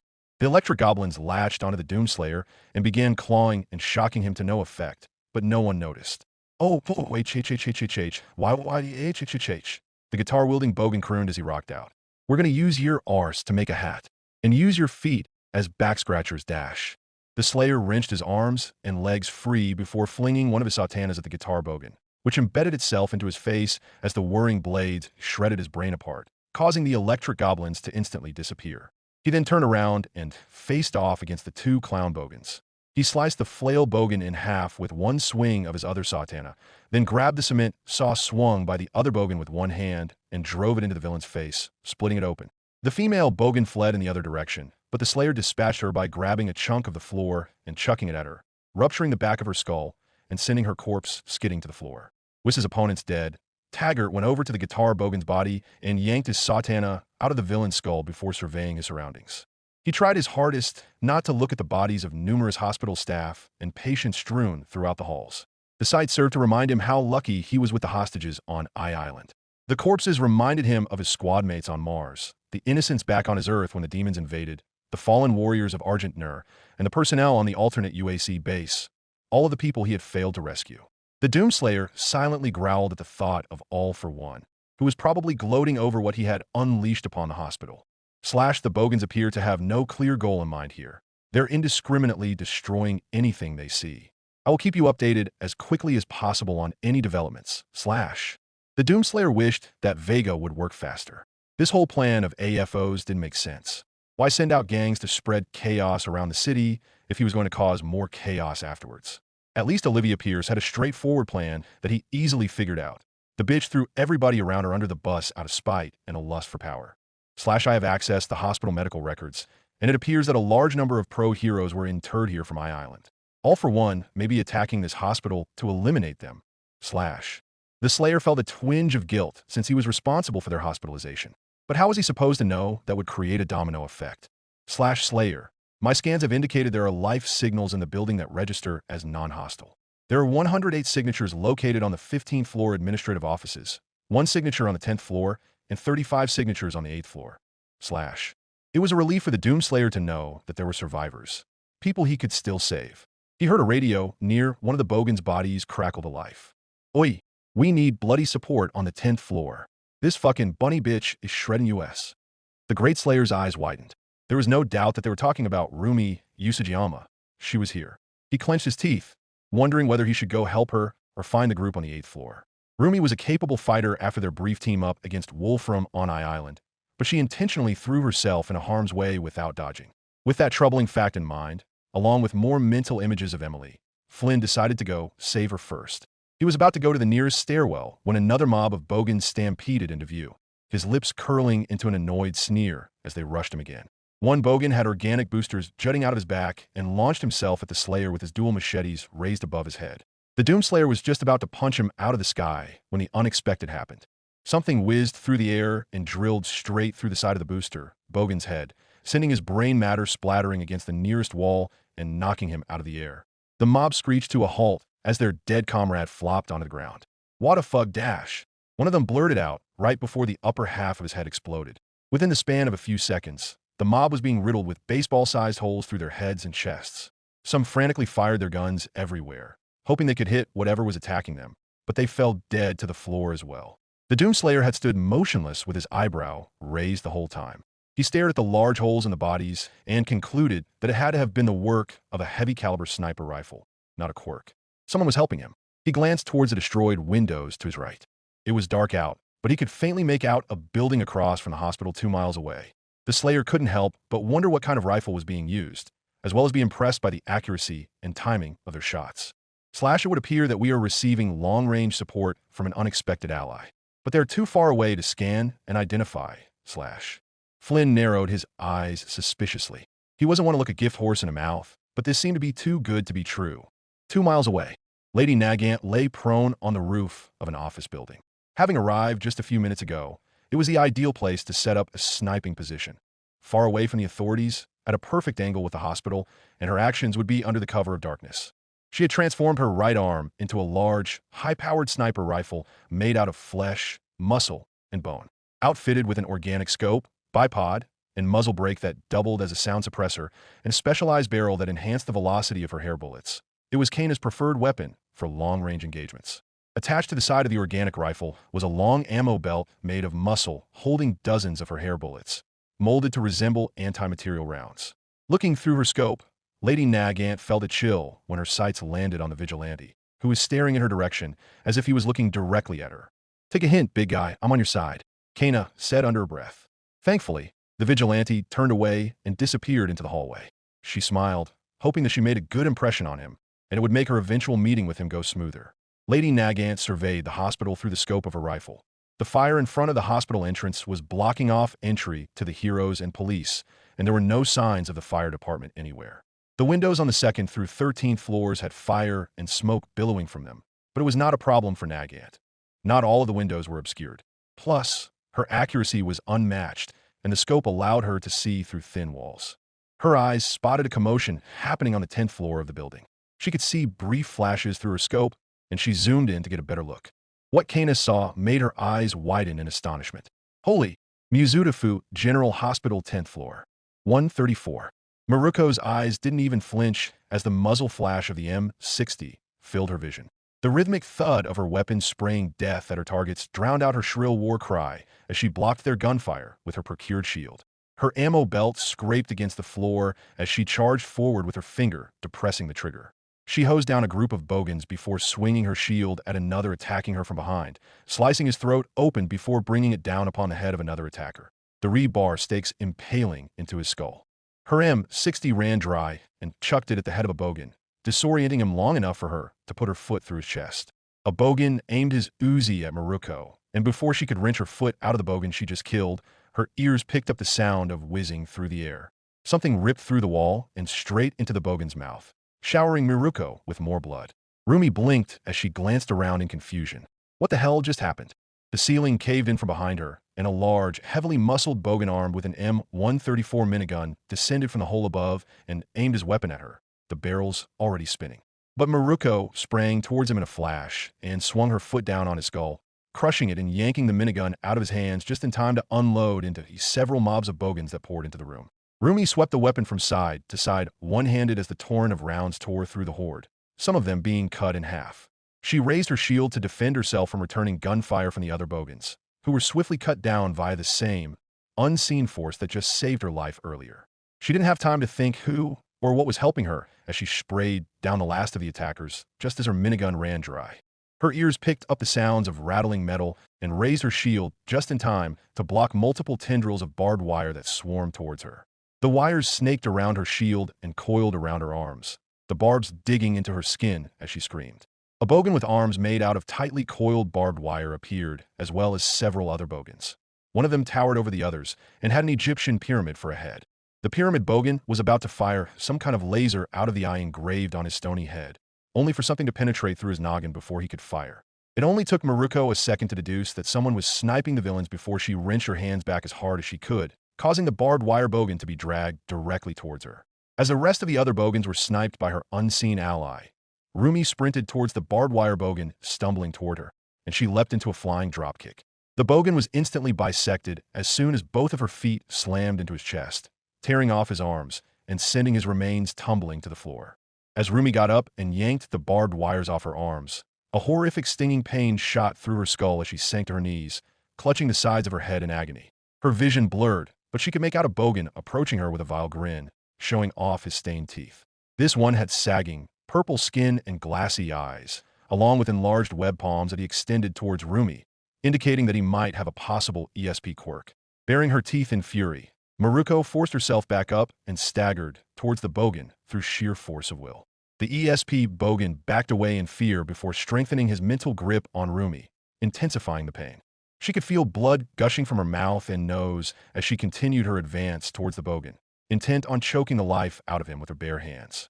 The bogan was just about to apply more force, which would have killed Rumi, until he sensed something coming his way. He moved his other arm away from Rumi just in time to stop the object that ripped through the wall, suspending it in midair.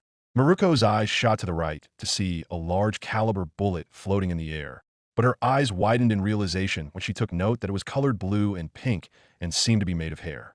She felt the pressure in her head loosen, and taking advantage of the bogan's distraction, she flung the shield at him as hard as she could.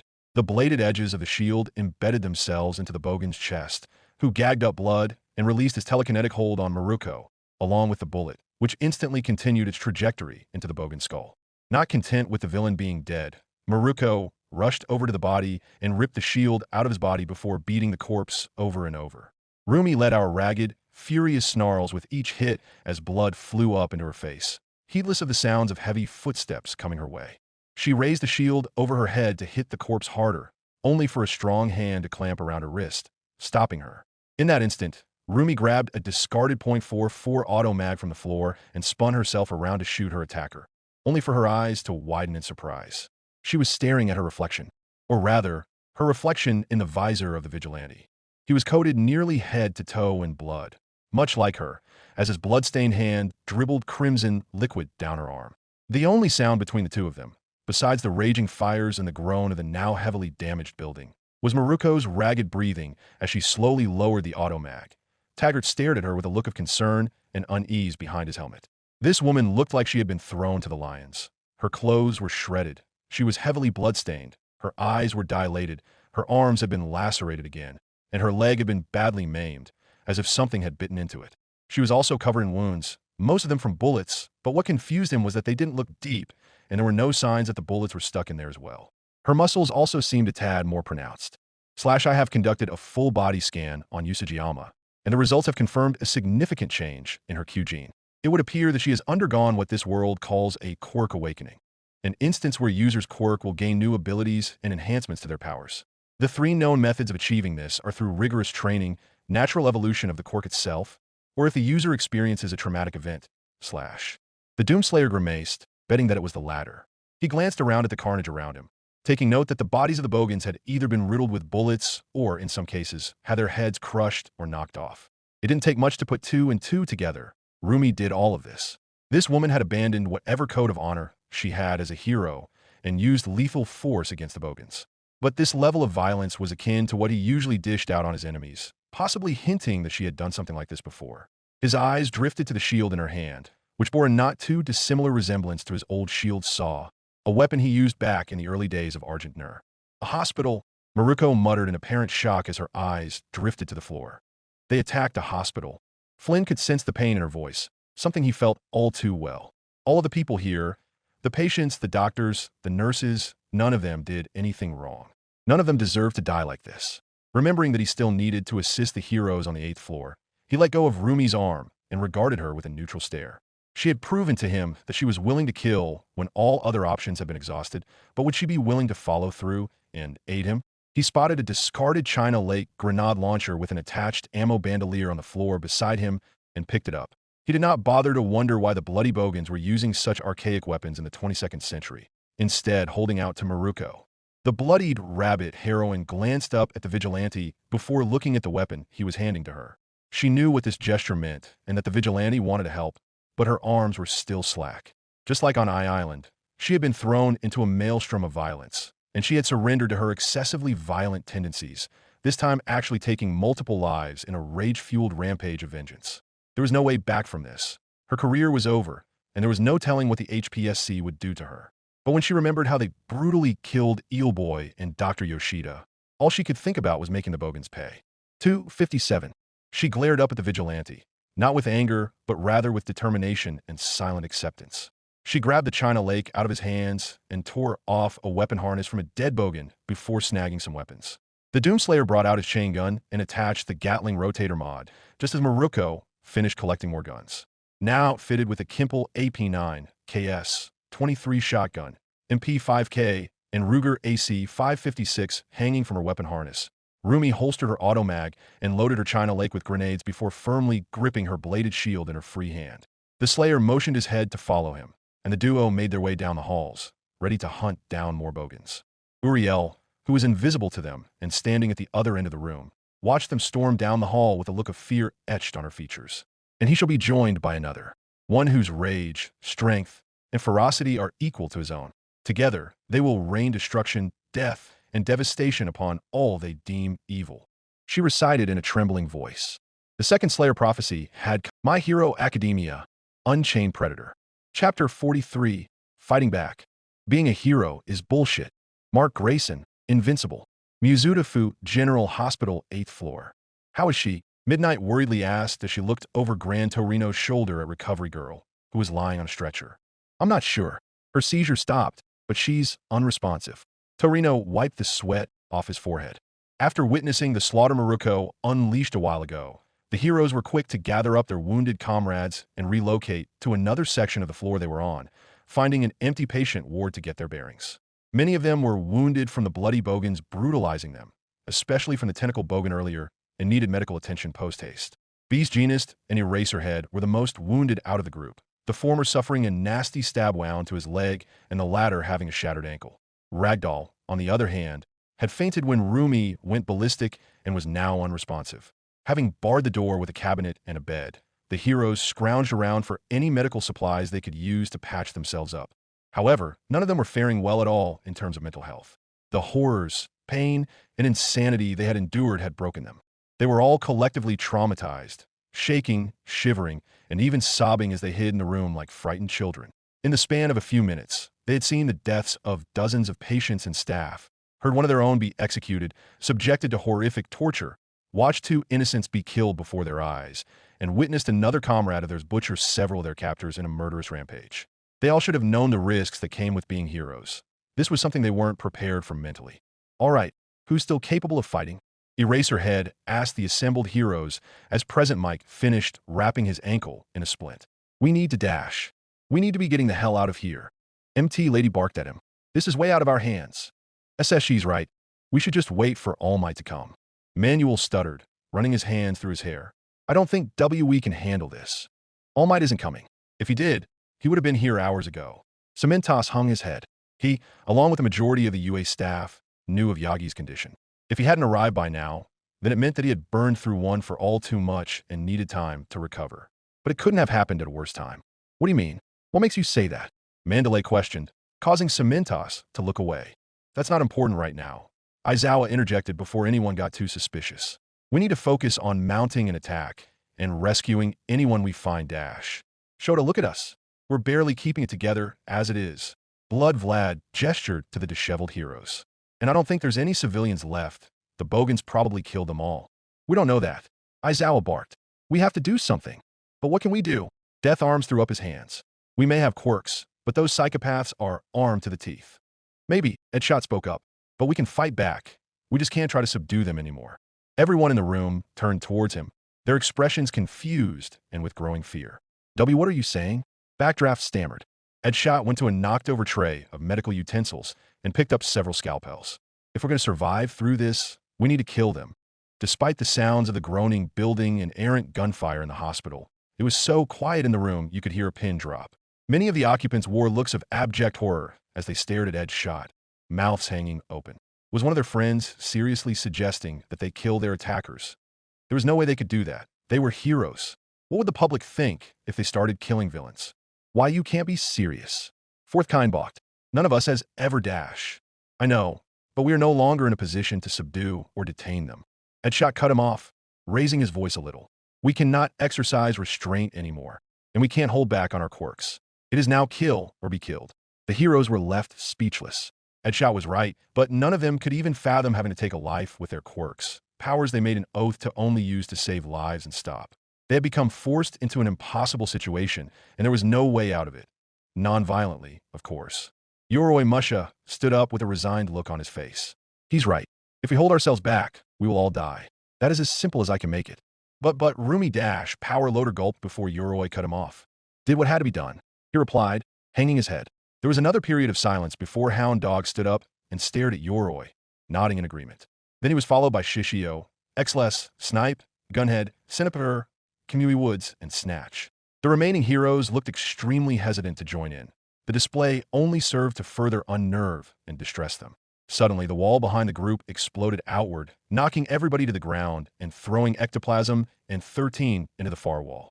As the two heroes fell to the ground, several cackling bogans stomped through the blown-open hole, ready to butcher the heroes. Room service fuckwits. One of them laughed as red electrical energy formed in his hands. Hope you like electric caviar dash. A loud, animalistic snarl cut the bogan off, and before the villain could even wonder what made that sound, Hound Dog pounced on him like a German shepherd and savagely bit down on his throat, tearing out his jugular. What dash? Doom 2016 damnation. Bonsai! Yoroi Musha shouted at the top of his lungs at the distracted bogans and swung his katana fingers at them in a berserker fury. He hacked and slashed his way through the mob, bisecting and decapitating them with reckless, frenzied abandon as he was joined by Shishio, Helpless, Snipe, Gunhead, Cinepator, Kamui Woods, Edshot, and Snatch. The bloody bogans weren't expecting heroes to suddenly start attacking them, let alone killing them, which gave the heroes the advantage they needed.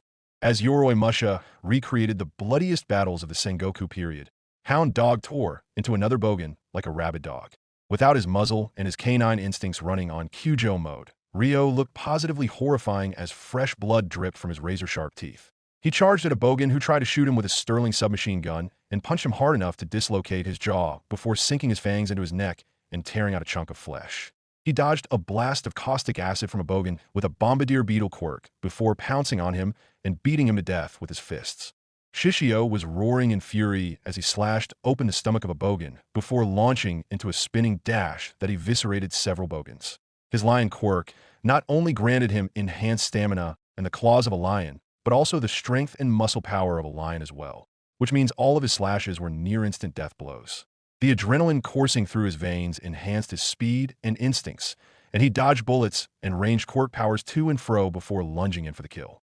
His eyes were almost pure white as he shredded off the face of a bogan with one swipe, before he clamped his jaws down on another's wrist and tore his hand off.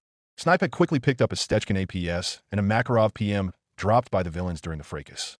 With his homing quirk, every shot he fired automatically homed in the nearest bogan like heat-seeking missiles. He quickly alternated from target to target, gunning down his foes whenever they tried to attack his friends. His pistols ran dry, and he quickly scooped up another discarded pair from the floor, resuming the attack. But Snipe was not the only one providing covering fire, as Helpless and Gunhead joined him in their ranged assault against the bogans. But the pair's quirks had been amplified to deadly effect for one simple reason. They did not have their support items with them to restrain the potential killing power of their abilities. Helpless usually wore an eye patch that narrowed the width of his eye laser so it could be more precise. Without it, it was now wide, unfocused, and split into multiple beams that sheared through the mobs of killers and inadvertently caused more damage to the structurally compromised building. For Gunhead, his signature gauntlets filed down his keratin bullets for increased accuracy. Without them, the bullets were jagged, oversized, spiky projectiles that tore fist-sized holes through the bogans. Kimui Woods used his arbor quirk not to capture or restrain the bogans, but rather to use his wooden appendages to impale his attackers. Razor-sharp tree branches as thick as a man's arm punctured through their Kevlar vests and drilled through their faces in an uncharacteristic level of carnage unbefitting of a reputable hero like him. He darted to and fro around a room, dodging incoming blows from the villains and occasionally forming a large wall of twisting wood to shield himself from incoming fire. A bogan with an enlarged mouth lined and rotating teeth snuck up from behind to try to swallow him whole. But Kimui Woods sent a swarming mass of branches down his gullet, which then messily burst out of his body like a bloody pincushion. Edshot was literally untouchable. By folding his body into a paper-thin shape, every bullet was whizzing right past him as he darted towards them at the speed of sound. The ninja hero literally carved straight through the bogans like a living blade. His ultra-thin limbs acted as sharpened whips that sliced the villains to ribbons and, in some cases, bored through their bodies. His thin tendrils pierced into the back of their heads and punctured their brains, killing them instantly. He decapitated one of the bogans before reverting to his human shape and engaging them in close combat, where Edshot was at his deadliest. He slashed their necks open and stabbed their throats with his scalpels like they were kunai, a bitter reminder of his previous profession before he became a hero. Centipeder grabbed two bogans in his arms and swung them around like flails, bashing them against the walls or into their depraved buddies. Each devastating blow was accompanied by the sounds of bones breaking and skulls cracking as they were slammed against any hard surface or jagged pile of debris. The insectoid legs lining his arms were deadly weapons as well, as they were sharp enough to hack off heads or, in one case, disembowel an overweight bogan. Snatch was launching condensed plumes of compressed sand fired with enough force to act as shotgun pellets. He was blasting holes in the bogans while blinding them with gusts of sand, the grains shredding their eyeballs. In some cases, he sent waves of sand to the mouths of any bogan in view and had the granular material absorb the water in their bodies, drying up their blood in an instant and turning them into dried-up corpses. It was a horrendous display of carnage that turned the tide of the fight, but hadn't gone unnoticed. Lady Nagant had seen the heroes fight the bogans from her rooftop sniping position. But rather than feel impressed or surprised that they abandoned their morals, she felt dismissive. "I would have had a touch of respect for you guys if you had done it years ago," she said to herself as she quickly made more hair bullets before looking through her scope once more. Confident that they could handle themselves, Kana resumed providing fire support for the Vigilante and Miruko, who were easily blitzing the bloody bogans 2 floors above the heroes.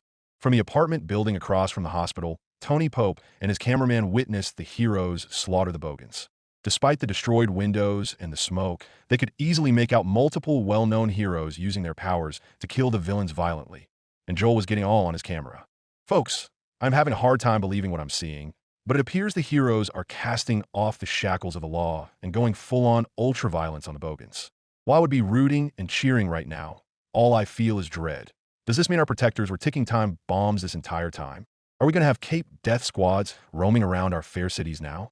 Whatever the outcome, I think I speak for all of us when I say, I predicted this on my blog. So up yours. Username SmellMe223. I called it. Mizuta Funizu residence." The principal of UA buried his face in his paws. The last thing the situation needed was an obnoxious reporter exacerbating it further. He had been glued to the television since he heard the distant explosion, and Nizu had never felt so helpless and terrified in his entire life. From the sight of so many dead heroes and officers lying on the ground, no sign of All Might, and the horrific death note the bogans made Eel Boy read before executing him and dozens of other hostages, this was arguably the worst catastrophe to happen to Japan since the Esaha City disaster. Speaking of whom, There was no doubt in Nizu's mind that All for One was responsible for the bloody Bogan's presence here in Japan. This was a carefully calculated attack meant to eliminate the injured heroes from the Island Siege and sow chaos in Mizudafu. But that's when the Vigilante arrived on the scene in an armored motorcycle brimming with weapons and entered the hospital, possibly to kill the Bogans and rescue any survivors. As much as Nizu had his reservations about the Vigilante, he was the only one who could put a stop to this horror and rescue any survivors. But then came the footage of the heroes using lethal force against the Bogans. In that single instant, Nizu knew that there was no going back. This was going to have massive, world-changing consequences that were now and forever irreversible. It chilled him to the bone to think about how it would affect hero academies all over the world, and he dreaded the HPSC's eventual push to reintroduce lethal force. He knew how much it would trouble aspiring young heroes like the ones at school, and it was a damning reality they all had to face. Nizu wanted to preserve their innocence and keep their morals in check. Why did fate have to be so cruel? Kamino Ward League of Villains hideout. The whole group was completely dead silent when they saw Kimui Woods run a Bogan through with a sharpened tree branch. And that silence continued as they saw other heroes kill their attackers with unprecedented violence. They stared at the screen with their mouths hanging open. Even Shigaraki himself was shocked at what he saw, his eyes widening behind his hand mask. Whoa, Togabrit. Normally, she would have been giddy at the sight of more blood and carnage, but seeing the heroes resort to such violent tactics threw her for a loop. Mustard looked to his comrades anxiously. Is this a bad thing? Are heroes going to start killing us now? They wouldn't do that. They can't do that. They don't have the willpower. They're supposed to be cowards. Spinner shook his head in denial, sweat running down his scaly skin. Twice, Magna and Mr. Compress shared the others' dread at what they just witnessed until they noticed something amiss. Hey, where's Dabi? Magna asked as she glanced around the room. Mizudafu General Hospital, 8th floor. Painkiller City, on water fight. Where the hell is All Might? MT Lady screamed as she covered her ears. No one gave her an answer. They were too busy trying to stay out of sight and block out the sounds of their friends slaughtering the Bogans.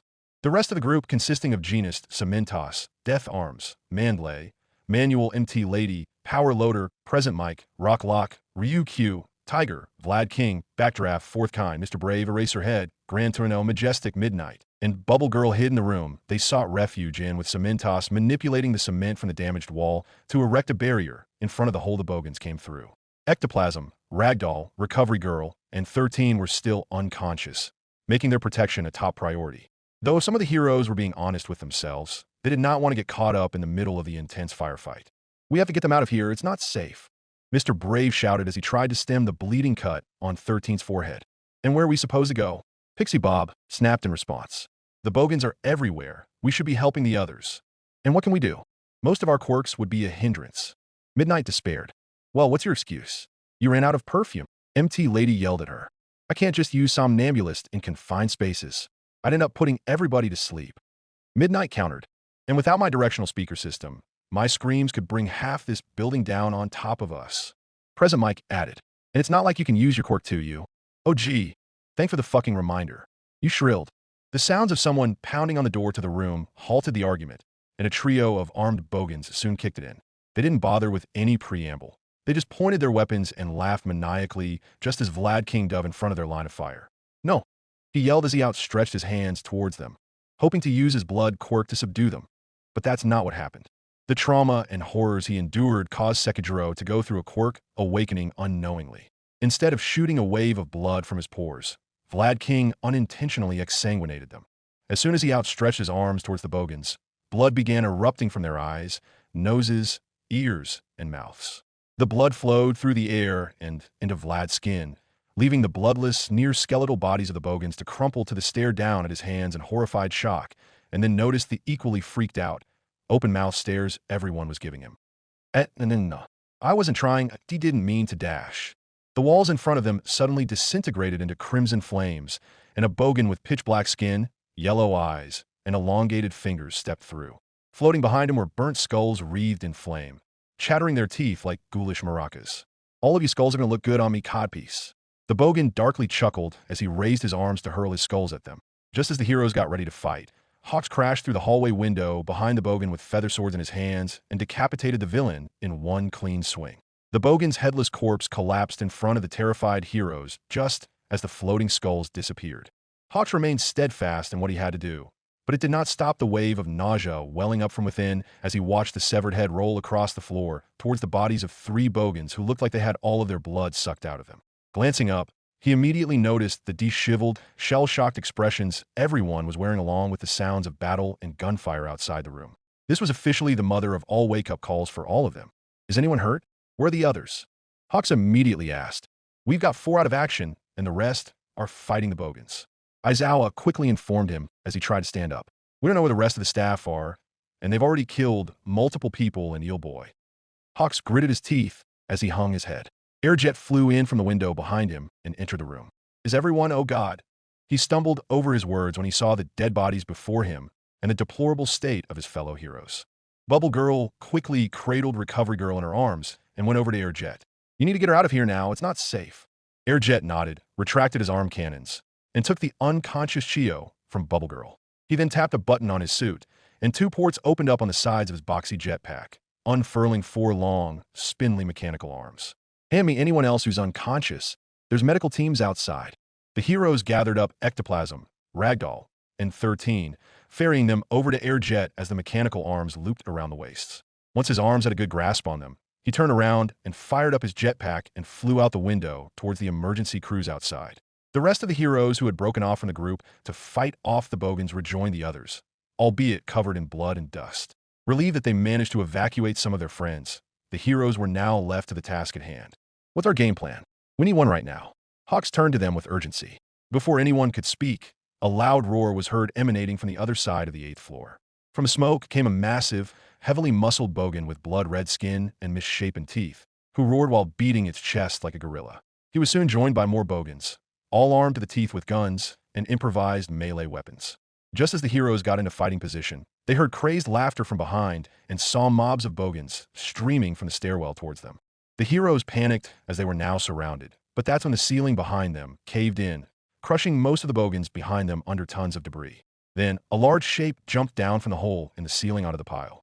Aizawa and the rest of the other heroes felt a wave of PTSD slam into them, like a speeding truck when the smoke cleared to reveal who it was. Clutching a triple-barreled minigun in his hands was none other than the Vigilante himself, coated head to toe in blood and gore.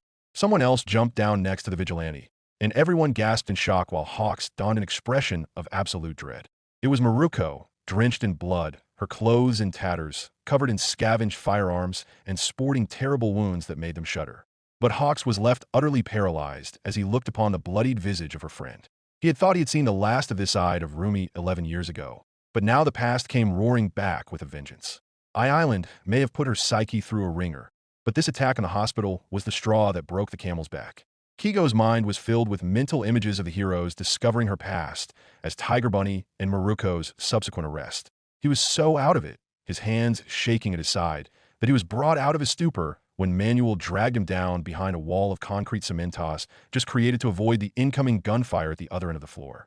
The Doomslayer and Miruko sprang into action, taking on the bogans behind them. Taggart took the left, hosing down the bogans with the mobile turret mod, while Miruko took the left, slam-firing her China Lake at the horde.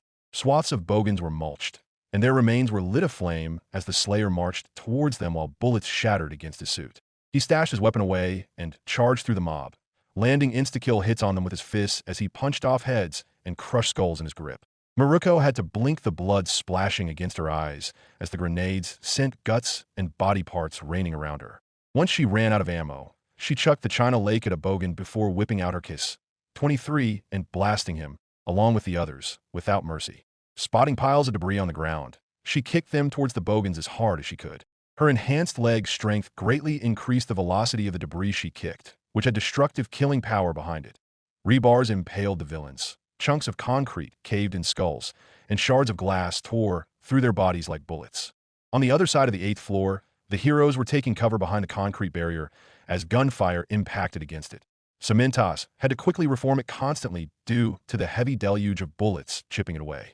X-Less, Snipe, and Gunhead would occasionally pop out of cover to return fire at the bogans before ducking behind the barrier. Fourth Kind, having decided he could no longer stand the thought of doing nothing while his friends were in danger, spotted several weapons on the floor. Guessing the bogans had dropped them, he grabbed an RPK, Stoner 63, 21 Hong Kong dollars, and a DP 28 in each of his hands. With a mighty war cry, The chivalrous hero popped out of cover and unleashed a hailstorm of bullets as he depressed the trigger on all 4 guns, scoring multiple kills in the process. Yutakiyama covered her head with her hands, trying to block out the sounds of gunfire as spent casings clattered around her feet. Finally, she couldn't take it anymore and grabbed an MP-18 from the floor. You did not care what this was going to do to her reputation. She wasn't going out like this. She fumbled with the weapon, pointed over the concrete barrier, and pulled the trigger. Because she had never held a gun before in her life, the recoil of the gun caused her hand to jerk upwards, and she let out a shriek as he unloaded nearly half a clip into the ceiling above her. As plaster rained down on top of them, Rocklock glared at MT Lady incredulously. Are you fucking serious right now? They make it look so easy in the movies. You bawled as she chucked the gun away from her and resumed hiding. The red-skinned bogan charged towards them while roaring like an animal, prompting Hawks to throw out a flurry of feather knives at the villain. The savage shrugged them off and was just about to breach the cement barrier before a bullet whizzed through the side of the bogan's head. As the Goliath collapsed to the ground, another bogan tried to shoot at the heroes with a Panzerfaust, only for a bullet to hit the warhead and detonate it, enveloping the bogan and most of his friends in the explosion. The rest of the disoriented psychopaths had no time to recover as they were sniped in the head by an unseen assailant. What was that? What's going on? Loud Cloud shouted in confused panic. Hawks was just as perplexed, turning towards the shattered windows to try to see who was helping them. It was too dark outside to see, meaning whoever was helping had to be sniping from an incredibly long distance. That's when it hit him. There was only one person he knew who had perfect accuracy when firing from incredible distances. His gaze found his way to a building far away in the distance, his eyes widening in realization. Lady Nagant stared at Kigo through her scope, observing his surprised expression as he silently mouthed the words, "Kana." She smiled, her features softening. "Good to see you too, Mockingbird." The Bane of Hell savagely gouged a bogan's eyes out with his thumbs before cracking his skull open and throwing the dead body away. By then, all of his adversaries were reduced to dismembered corpses around him. He glanced over to Rumi, who had also finished dispatching her share of the bogans, discarding her spent Kes-23 and unslinging the AC-556 from her weapon harness. He could see the cold-burning rage in her eyes, the type of unmerciful vengeance one would feel towards something that deserved to die, just like his hatred for the demons. His gaze then landed on the haggard, wounded heroes ahead of them. They were no longer dressed in their costumes, dressed only in tattered, blood-stained hospital gowns. The Slayer noticed that none of the international heroes were among them, and Vega pulled up info that they had been transported back to their home countries, assuaging any concerns he had that they had been killed by the bogans. He noticed some of the bodies of the bogans looked like they hadn't been done by him or Miruko, and then he spotted some of the heroes had more blood caked onto them than the others. This meant that some of the heroes had abandoned their no-kill rule and used lethal force on the bogans. This discovery was something of a double-edged sword for the Doomslayer. On one side, he was relieved that the heroes understood the severity of the situation and did what had to be done to defend themselves. It was a tough call, but the right call. But on the other side, he felt a slight pang of guilt knowing that his actions that were supposed to prevent this attack, led to forcing the heroes to kill out of desperation. But either way, it was unavoidable, and what was done. The Slayer drew his super shotgun and walked towards the group of heroes as Miruko followed him. As expected, they reacted with fear. "He's here to help," she spoke, a trickle of blood going down her forehead. As the heroes stared at her in confusion, Flynn felt a small smile tug at the corners of his mouth. At least they would trust her more than him.